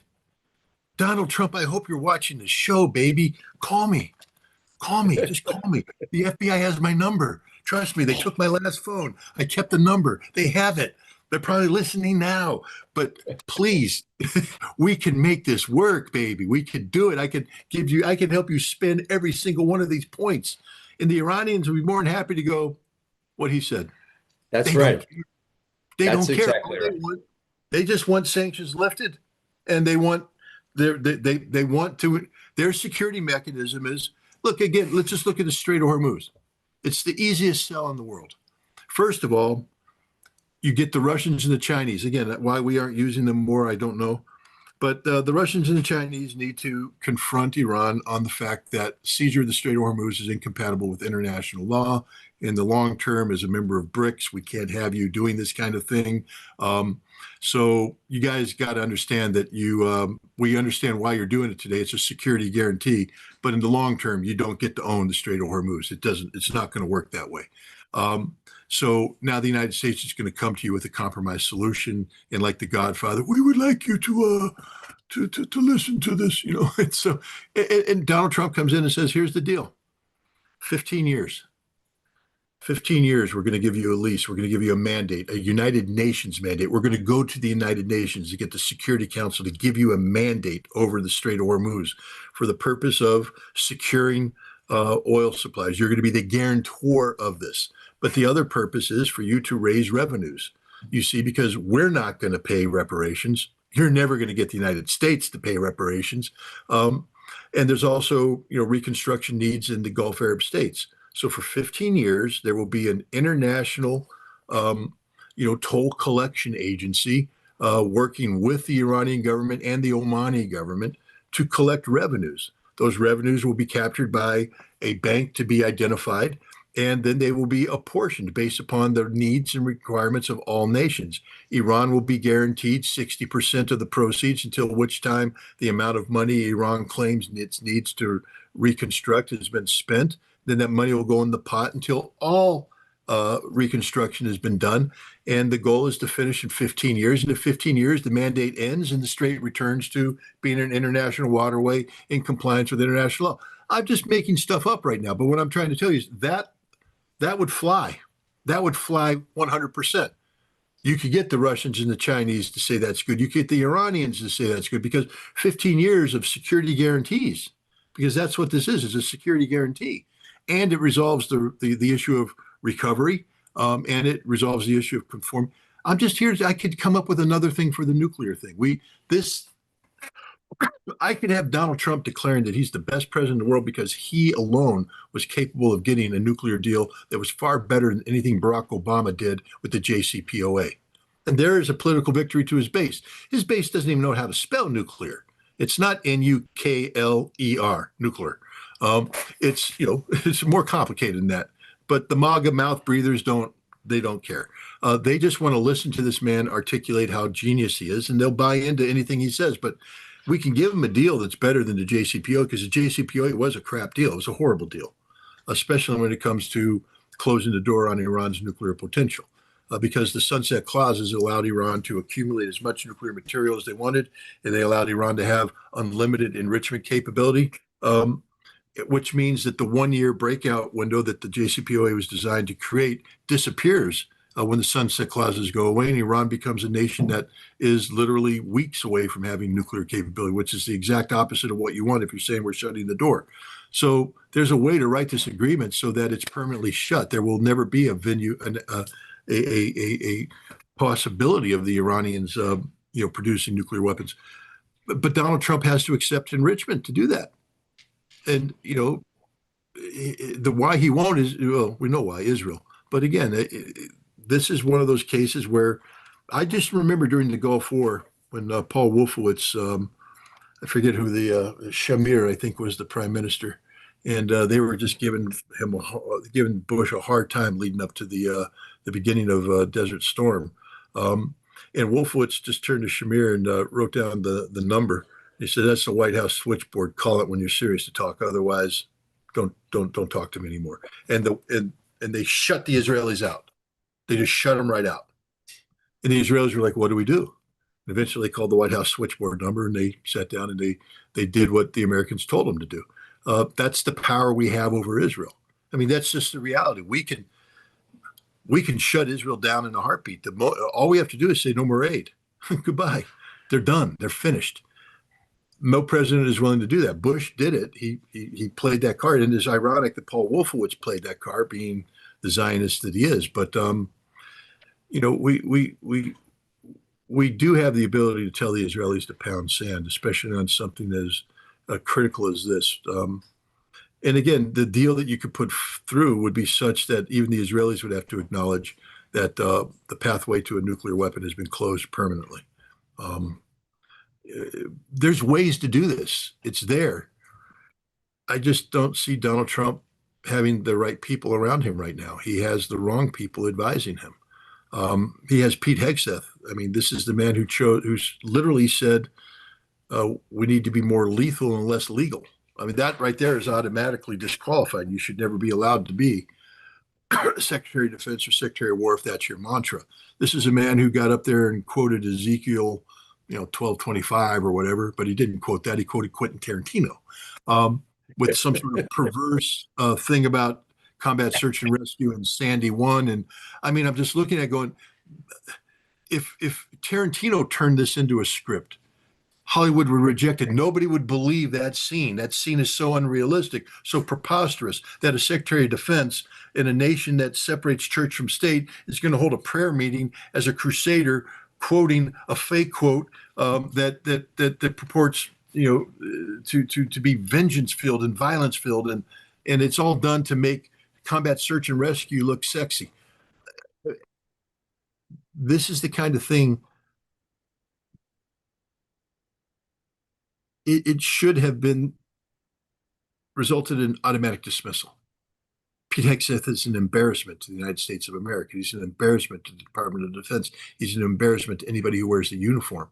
And yet there he is. He's the guy telling the president, we can win. We can win, Mr. President. Just give me another chance to go bomb the Iranians into hell. He already had his chance and he lost. Why he's still the secretary, I don't understand. Maybe I could just quote Joe Kent here on Israel. 2.5 weeks ago, can I be heard? I can. Yeah, okay. Winding down the war is the right call, but for any peace agreement, any exit plan to work, we must restrain Israel. First, Israel will thwart any peace deal or come back to us in a few months demanding more support to topple the Iranians unless we restrain them now. Restraining the Israelis, and this is the payoff here, restraining the Israelis means taking away the military aid and support they need to conduct offensive military operations in Iran. That is the cudgel, isn't it? You're right. You're right, Scott. We have that cudgel. We could do that, but that's what it would take.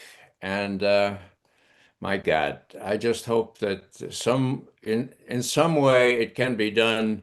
The stars seem not aligned quite now, but maybe with Hormuz being shut down for even more weeks, perhaps, maybe it'll be possible. But let's remember, Israel sponsored this war. Israel started this war. Our Secretary of State and National Security Advisor said publicly Israel began the attack, and we thought, oh my God, they're going to retaliate against us. And so we tried to go after them so that when they retaliated against us, we wouldn't suffer so many casualties. Give me a break. Israel started this thing. That's what we have to keep naming, and maybe at some point, Trump will get the message. He's got to cut Hegseth and the rest of them apart, or cut them off, and just to kind of do what's sensible. And what's sensible for the rest of the world is what's sensible for us as well. Open the strait and make a deal. Okay, let's hope that you're right, Ray. Scott, let's move on, if I can, to Russia-Ukraine war. There's been, obviously it's on the back burner because of Iran, but there's been big developments. And I'm referring in particular to Russia's claim that they have been hit by drones inside Russia that were launched from the Baltic states, some Baltic states. The Baltic states have denied this. What do you think is happening, and how dangerous is this? It's extraordinarily dangerous. First of all, it is happening. There's no doubt about it. The Ukrainians have been, playing a game of escalation, and the Baltic states as well. What originally happened was Ukraine would fly drone missions that would launch from Ukraine and then go through, I guess, Poland and then the Baltic states before emerging and striking in St. Petersburg. What the Ukrainians don't understand is that the Russians have radars. They pick this up, and so the Russians have the proof. Plus, the other thing they don't understand is that the Russians tend to shoot down these drones or jam them electronically. Many of these drones are recovered virtually intact, and therefore their guidance system is there. So when the guidance system is loaded up, and you see the route that was flown, it flows. It's not just through the Baltics; they fly through Finland too. Now they're getting even more they're more risky. What's curious here is up until this Iran conflict, Vladimir Putin was getting ready to enact some very severe belt tightening from an economic perspective, because the sanctions were having a bite, and the oil sanctions was causing a drop in revenue, and there was a cash shortage, and there were some other fundamental issues that were impacting this, and so they were getting ready to enact certain measures that were going to be that the average Russian would notice. I mean, I just got back from Russia, and I'm telling you right now, the war, it's there, and there's some philosophical discussions, but in terms of a meaningful impact on day-to-day Russian life, it's this no. The war, there is no meaningful impact on day-to-day Russian life. Some things are a little bit more expensive, but people are making a good salary, et cetera. But that was getting ready to come to an end. There was going to be some things happening, and because of that, Russia has always been, one of the things that's left unsaid when we talk about the war in Ukraine is, the domestic Russian, policies behind the war. There's a balancing act that takes place, in terms of the economy, in terms of defense industry, in terms of doing this. And so the Ukrainians and the Europeans have taken advantage of this because they understand. Anybody, as Ray long ago taught me, just listen to the Russians. They'll tell you what the truth is. I mean, they're very transparent. You just have to have the patience to listen to them. And so the state of affairs of the Russian economy and such was transparent. And so the Europeans, they have intelligence services that do monitor these things. And they made a gamble that said they can push Russia's red lines and not worry about a Russian retaliation because of the Russian Balancing Act, meaning that Russia couldn't expand here because they didn't have the foundation, the economic foundation, domestic foundation locked in.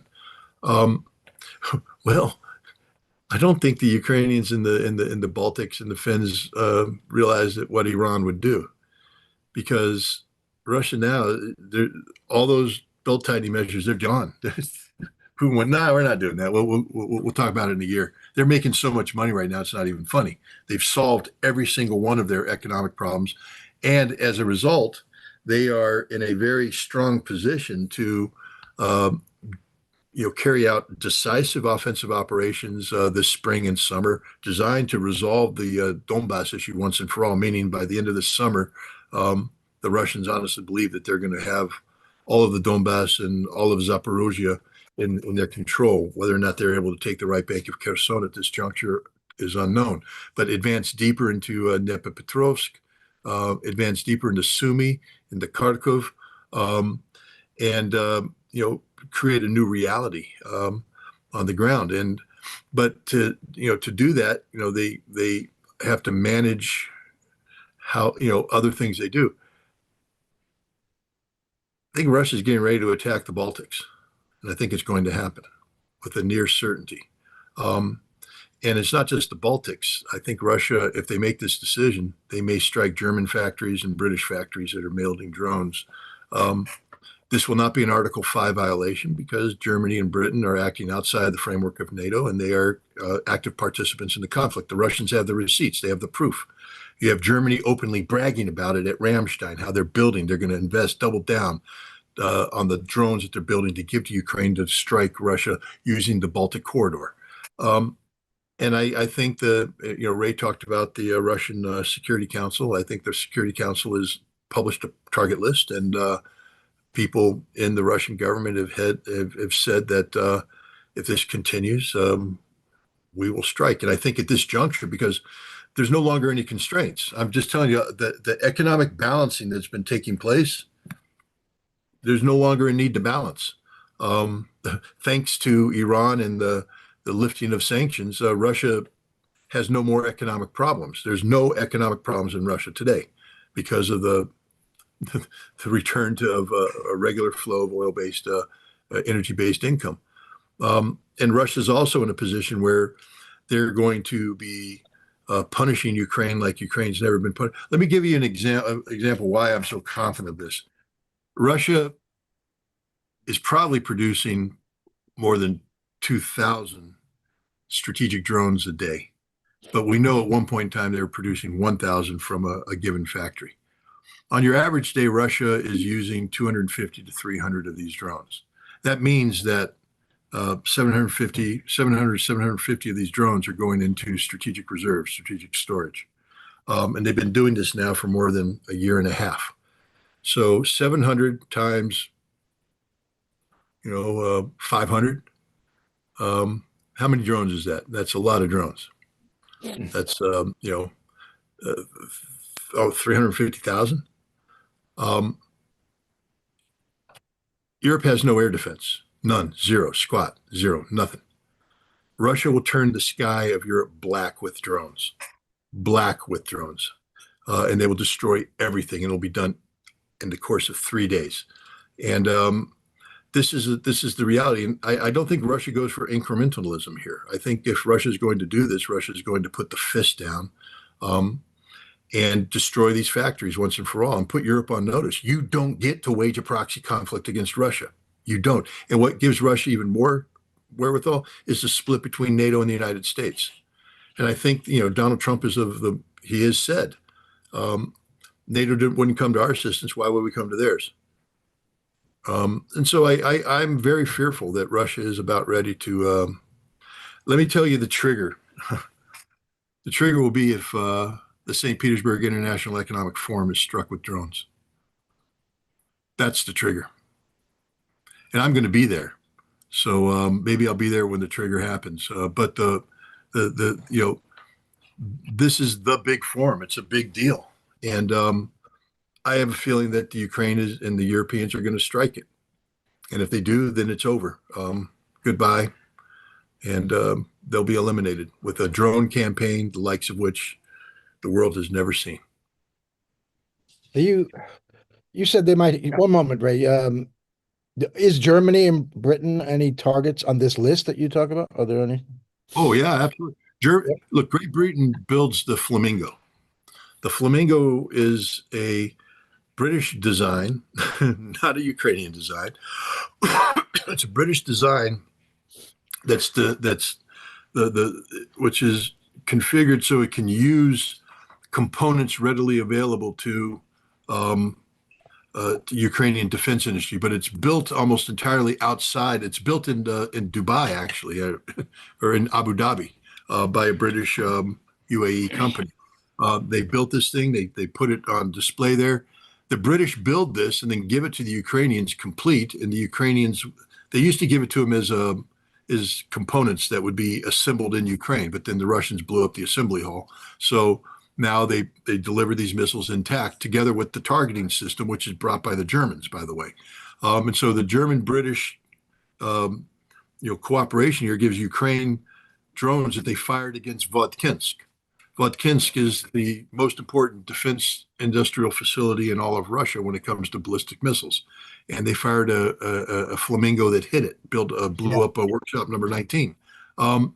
They're firing Flamingos to hit strategic targets. So basically what's happened is Germany and Great Britain are turning Ukraine into a launch pad for strategic strikes into the Russian depth. This is unsustainable.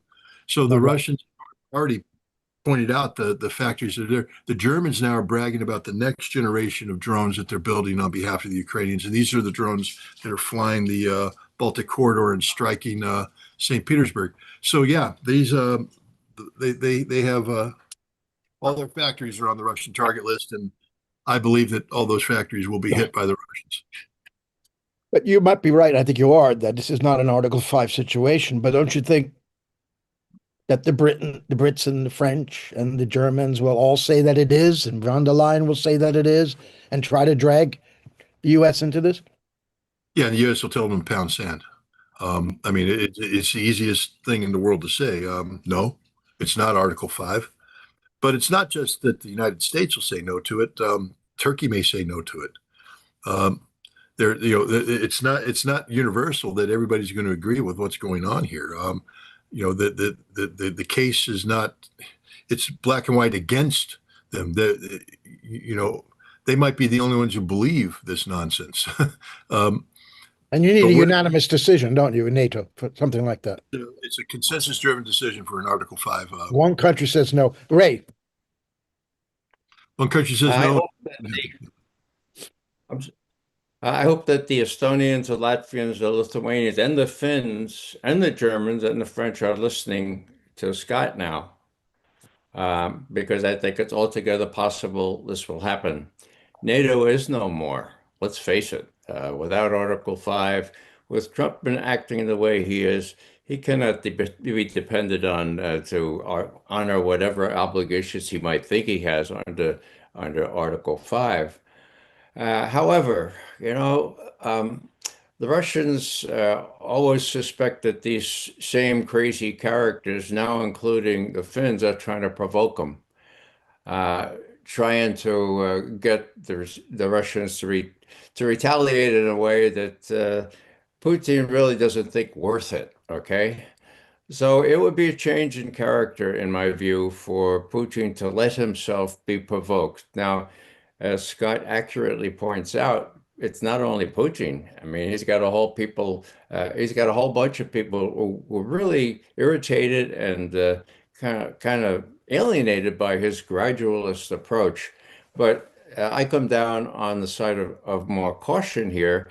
But the reality is that that NATO is broken, and with respect to to Ukraine itself, Lavrov has made some statements recently, the foreign minister, and has been very careful to say, look, we're open and willing to deal with the United States on Ukraine after this Iran thing is finished, okay?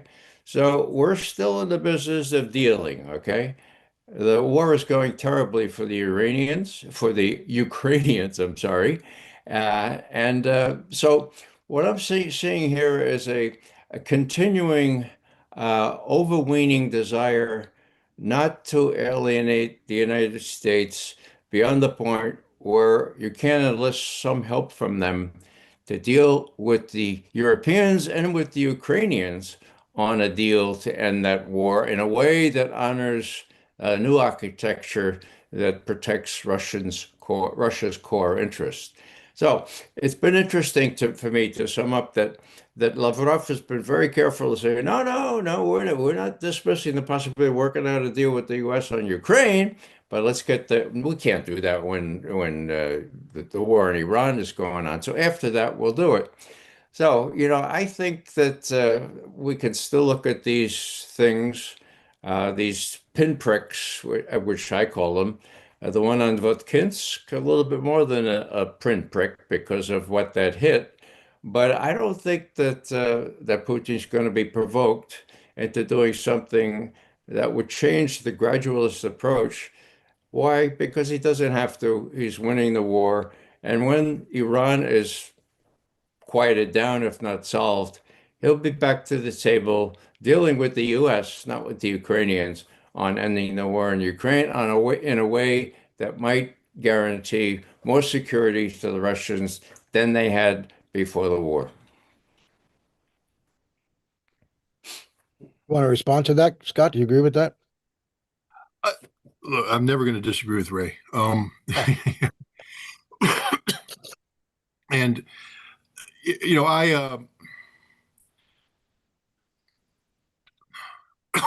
there's always room for nuanced diplomacy, especially when you're dealing with the Russians.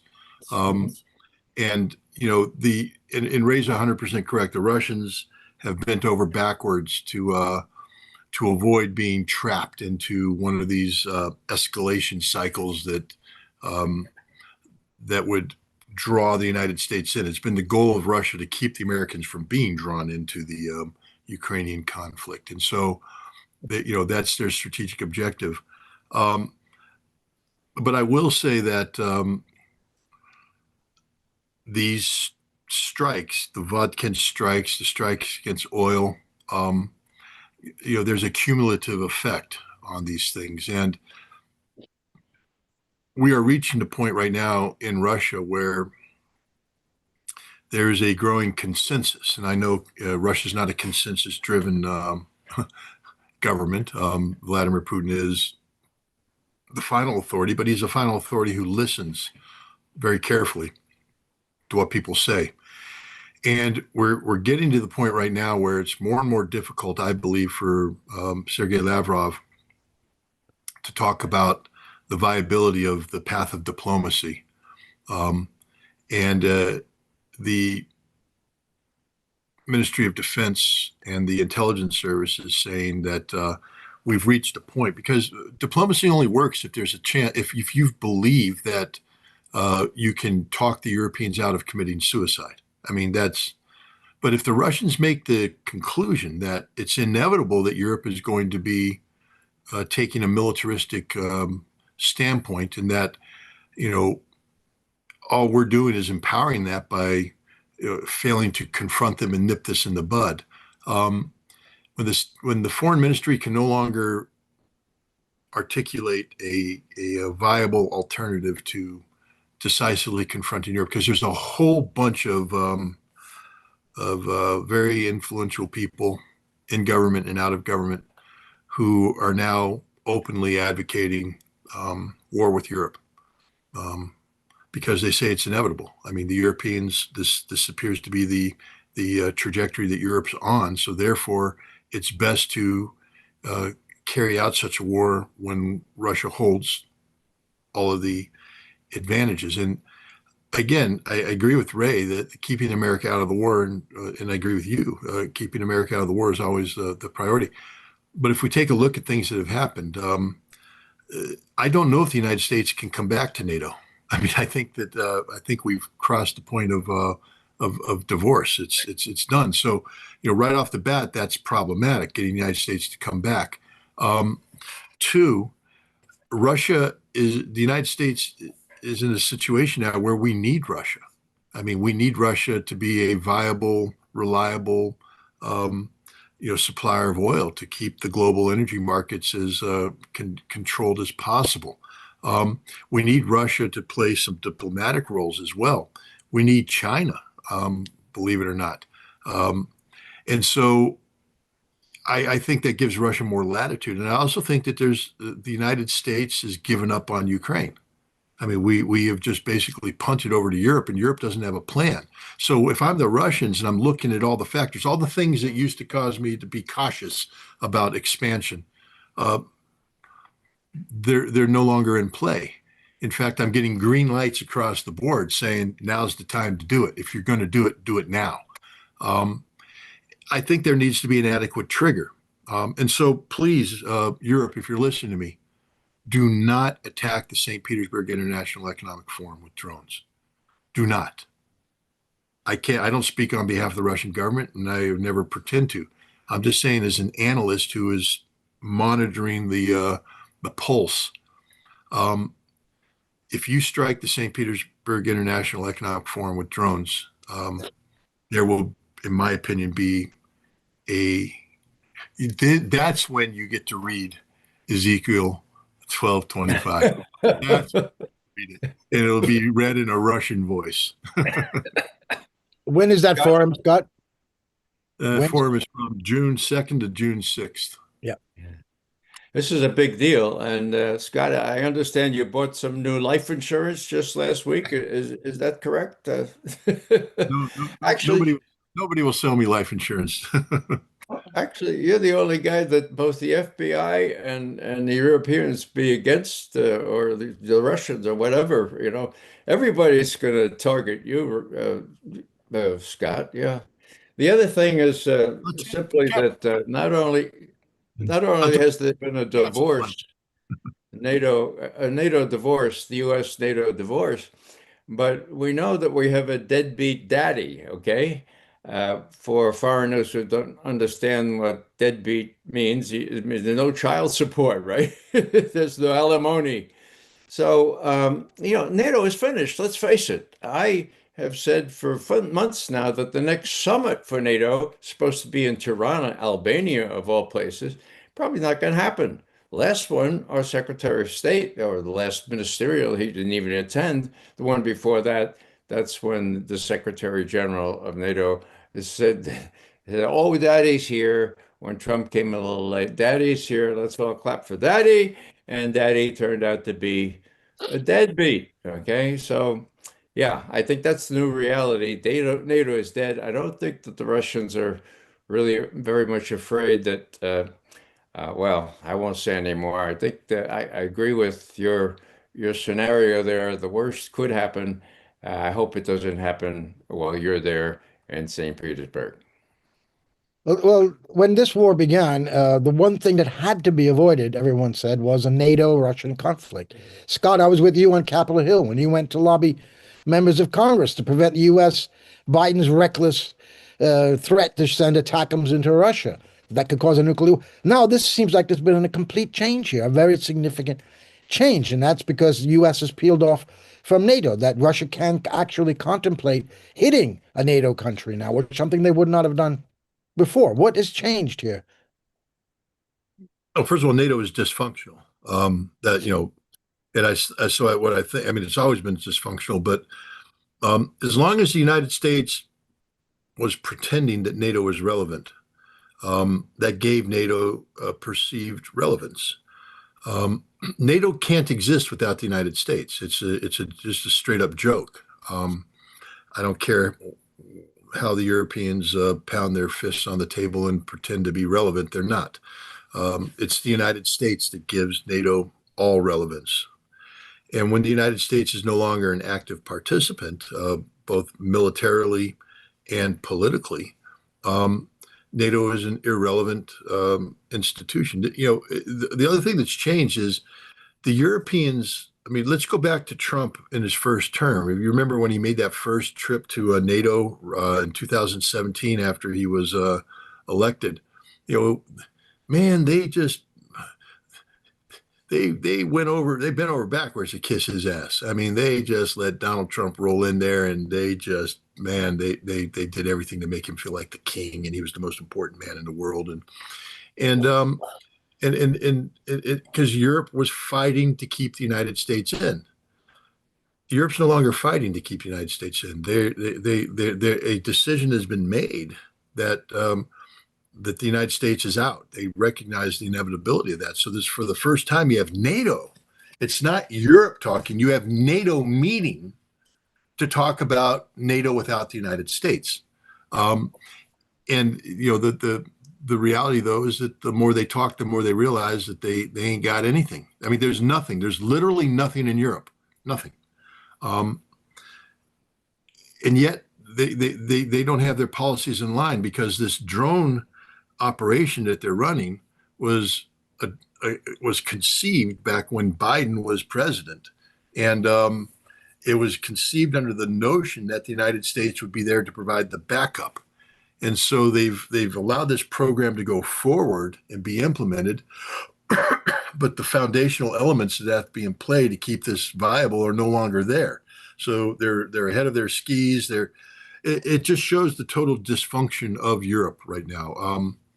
The collapse of Europe couldn't come soon enough, in my mind. I pray every day for Europe to disappear. They can't help themselves, Ray. Even if they don't have the American backing, they're still going ahead and attacking Russian territory. Yeah, well, I think that's a notional thing. They don't have American backing, and that's the pervasive reality here. Scott is absolutely right. NATO is nothing without the United States. So This is the big change. This is the divorce, and the divorce has been consummated now. It's kind of an open thing that there's no more NATO with the United States. That means there's no more NATO. Now, uh, what does that mean for everyone? What people need to know, what people need to kind of get around their mind is this is good news. There should have been no NATO in 1991, for God's sake. I mean, Right. NATO, NATO was built to contain an aggressive Russia, and it wasn't until 6 years later that the aggressive Russia created the Warsaw Pact. It was in reaction to NATO. So this whole thing is kind of turned upside down. It's really good news that there's no more NATO because there is no more threat from the Soviet Union or Russia, for God's sake. And when these NATO members, I'm convinced, start to realize that they're being taken by these military industrial complex people profiteering on defense preparations for a threat that doesn't exist anymore, finally they'll realize, well, we have enough money to take care of our social programs like we used to decades ago. Let's throw these other guys out. I'm hopeful they will. It's going to take a while, but the fact that there's no more NATO is a is a is a good thing in my view. It's just that we have to kind of realize that NATO expired in usefulness way back decades ago, and it's been a vestigial organ since. Let it dissolve and let the Baltic people come to the realization that, look, if they're going to try to get the U.S. involved against Russia, forget about it. Not even Trump is that stupid. Well, there was a threat, Scott, Ray, but the threat was NATO towards Soviet Union, towards Russia. You just said the Warsaw Pact came about 6 years later as a defensive measure, but they present an obstacle to their expansion as the threat. Same with, say, Hezbollah was only created because of an occupation and a threat from Israel. They become the threat when they're really an obstacle to expansionism. I want to end with bringing back Donald Trump for a moment. He went in his first term. He had this non-interventionist hue to him. A lot of people believed it. As MAGA believed he wouldn't get the U.S. involved in wars again, forever wars, all of that. And he pretty much stuck to that when it came to Russia, Ukraine, but not in the Middle East, not to Iran. One more time, Ray, why do you think, what made him change that he's turned his back on a lot of his base to start this war in the Middle East that he promised would never happen? Well, it's easy. Netanyahu. What does he have on him again?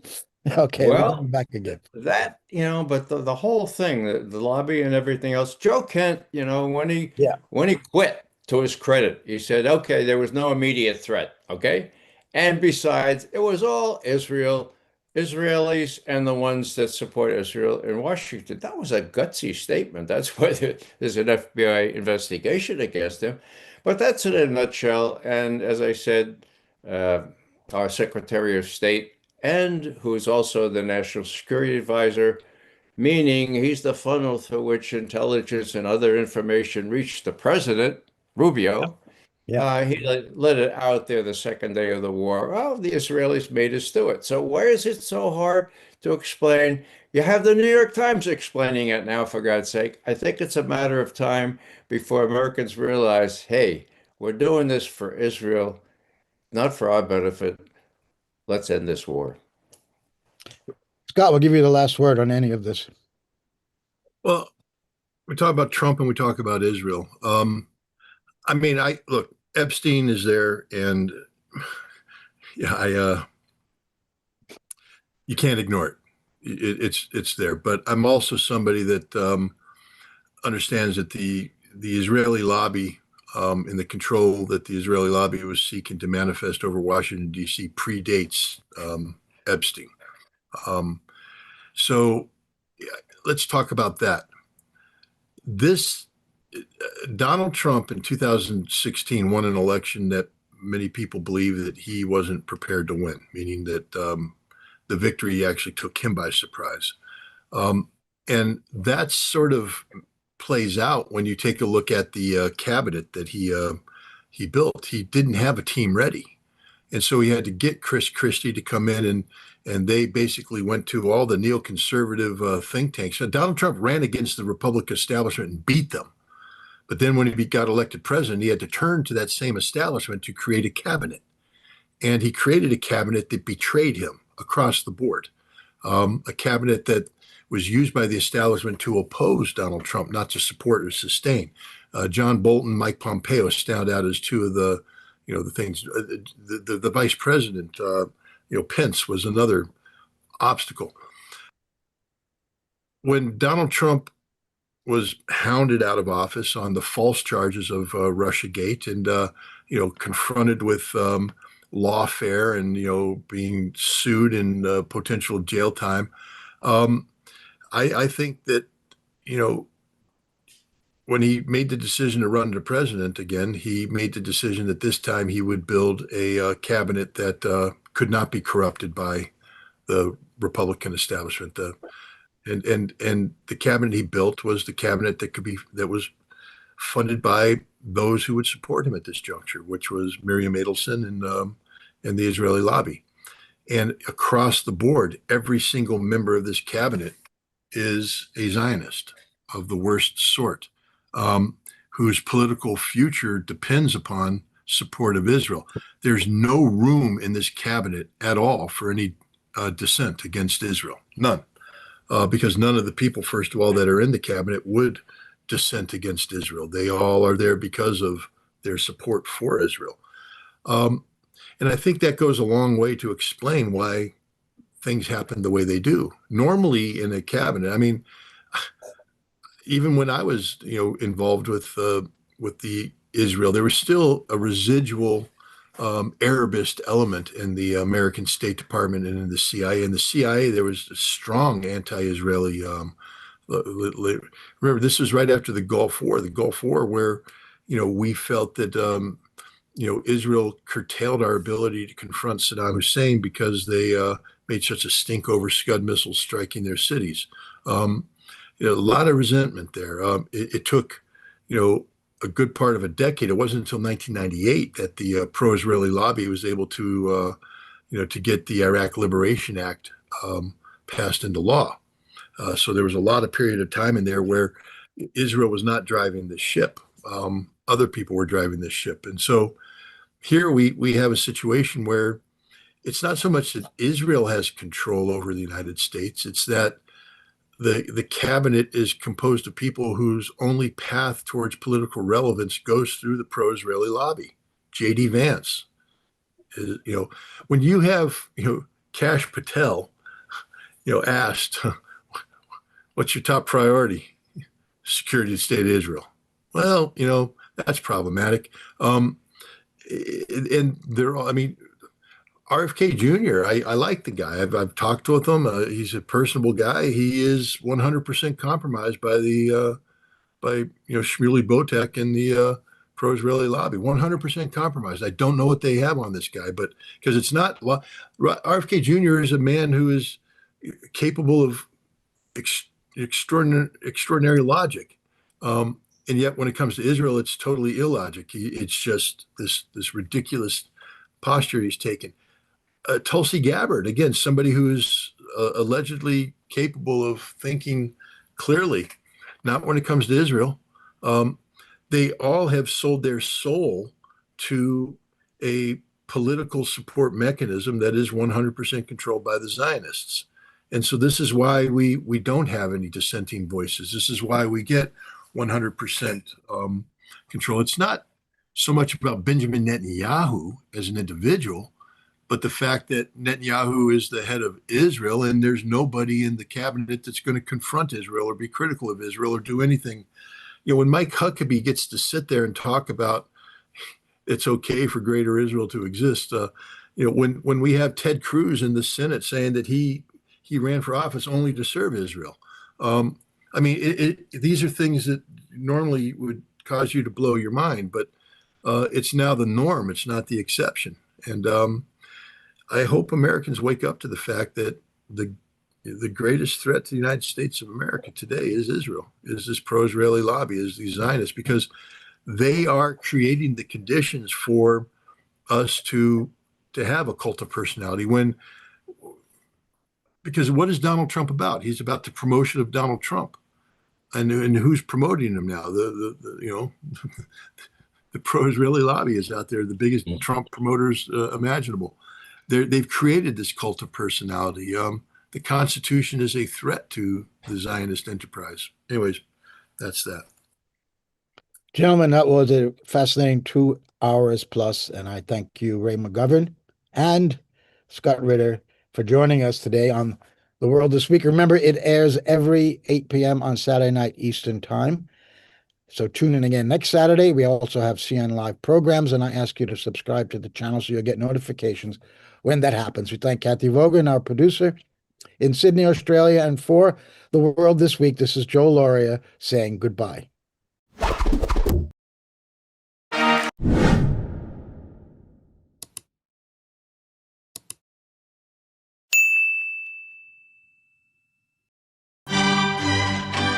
Your notebook. There's more. If you are a consumer of independent news, then the first place you should be going to is Consortium News, and please do try to support them when you can. It doesn't have its articles behind a paywall. It's free for everyone. It's one of the best news sites out there, and it's been in the business of independent journalism and adversarial independent journalism for over 2 decades. I hope that with the public's continuing support of Consortium News, it will continue for a very long time to come. Thank you so much.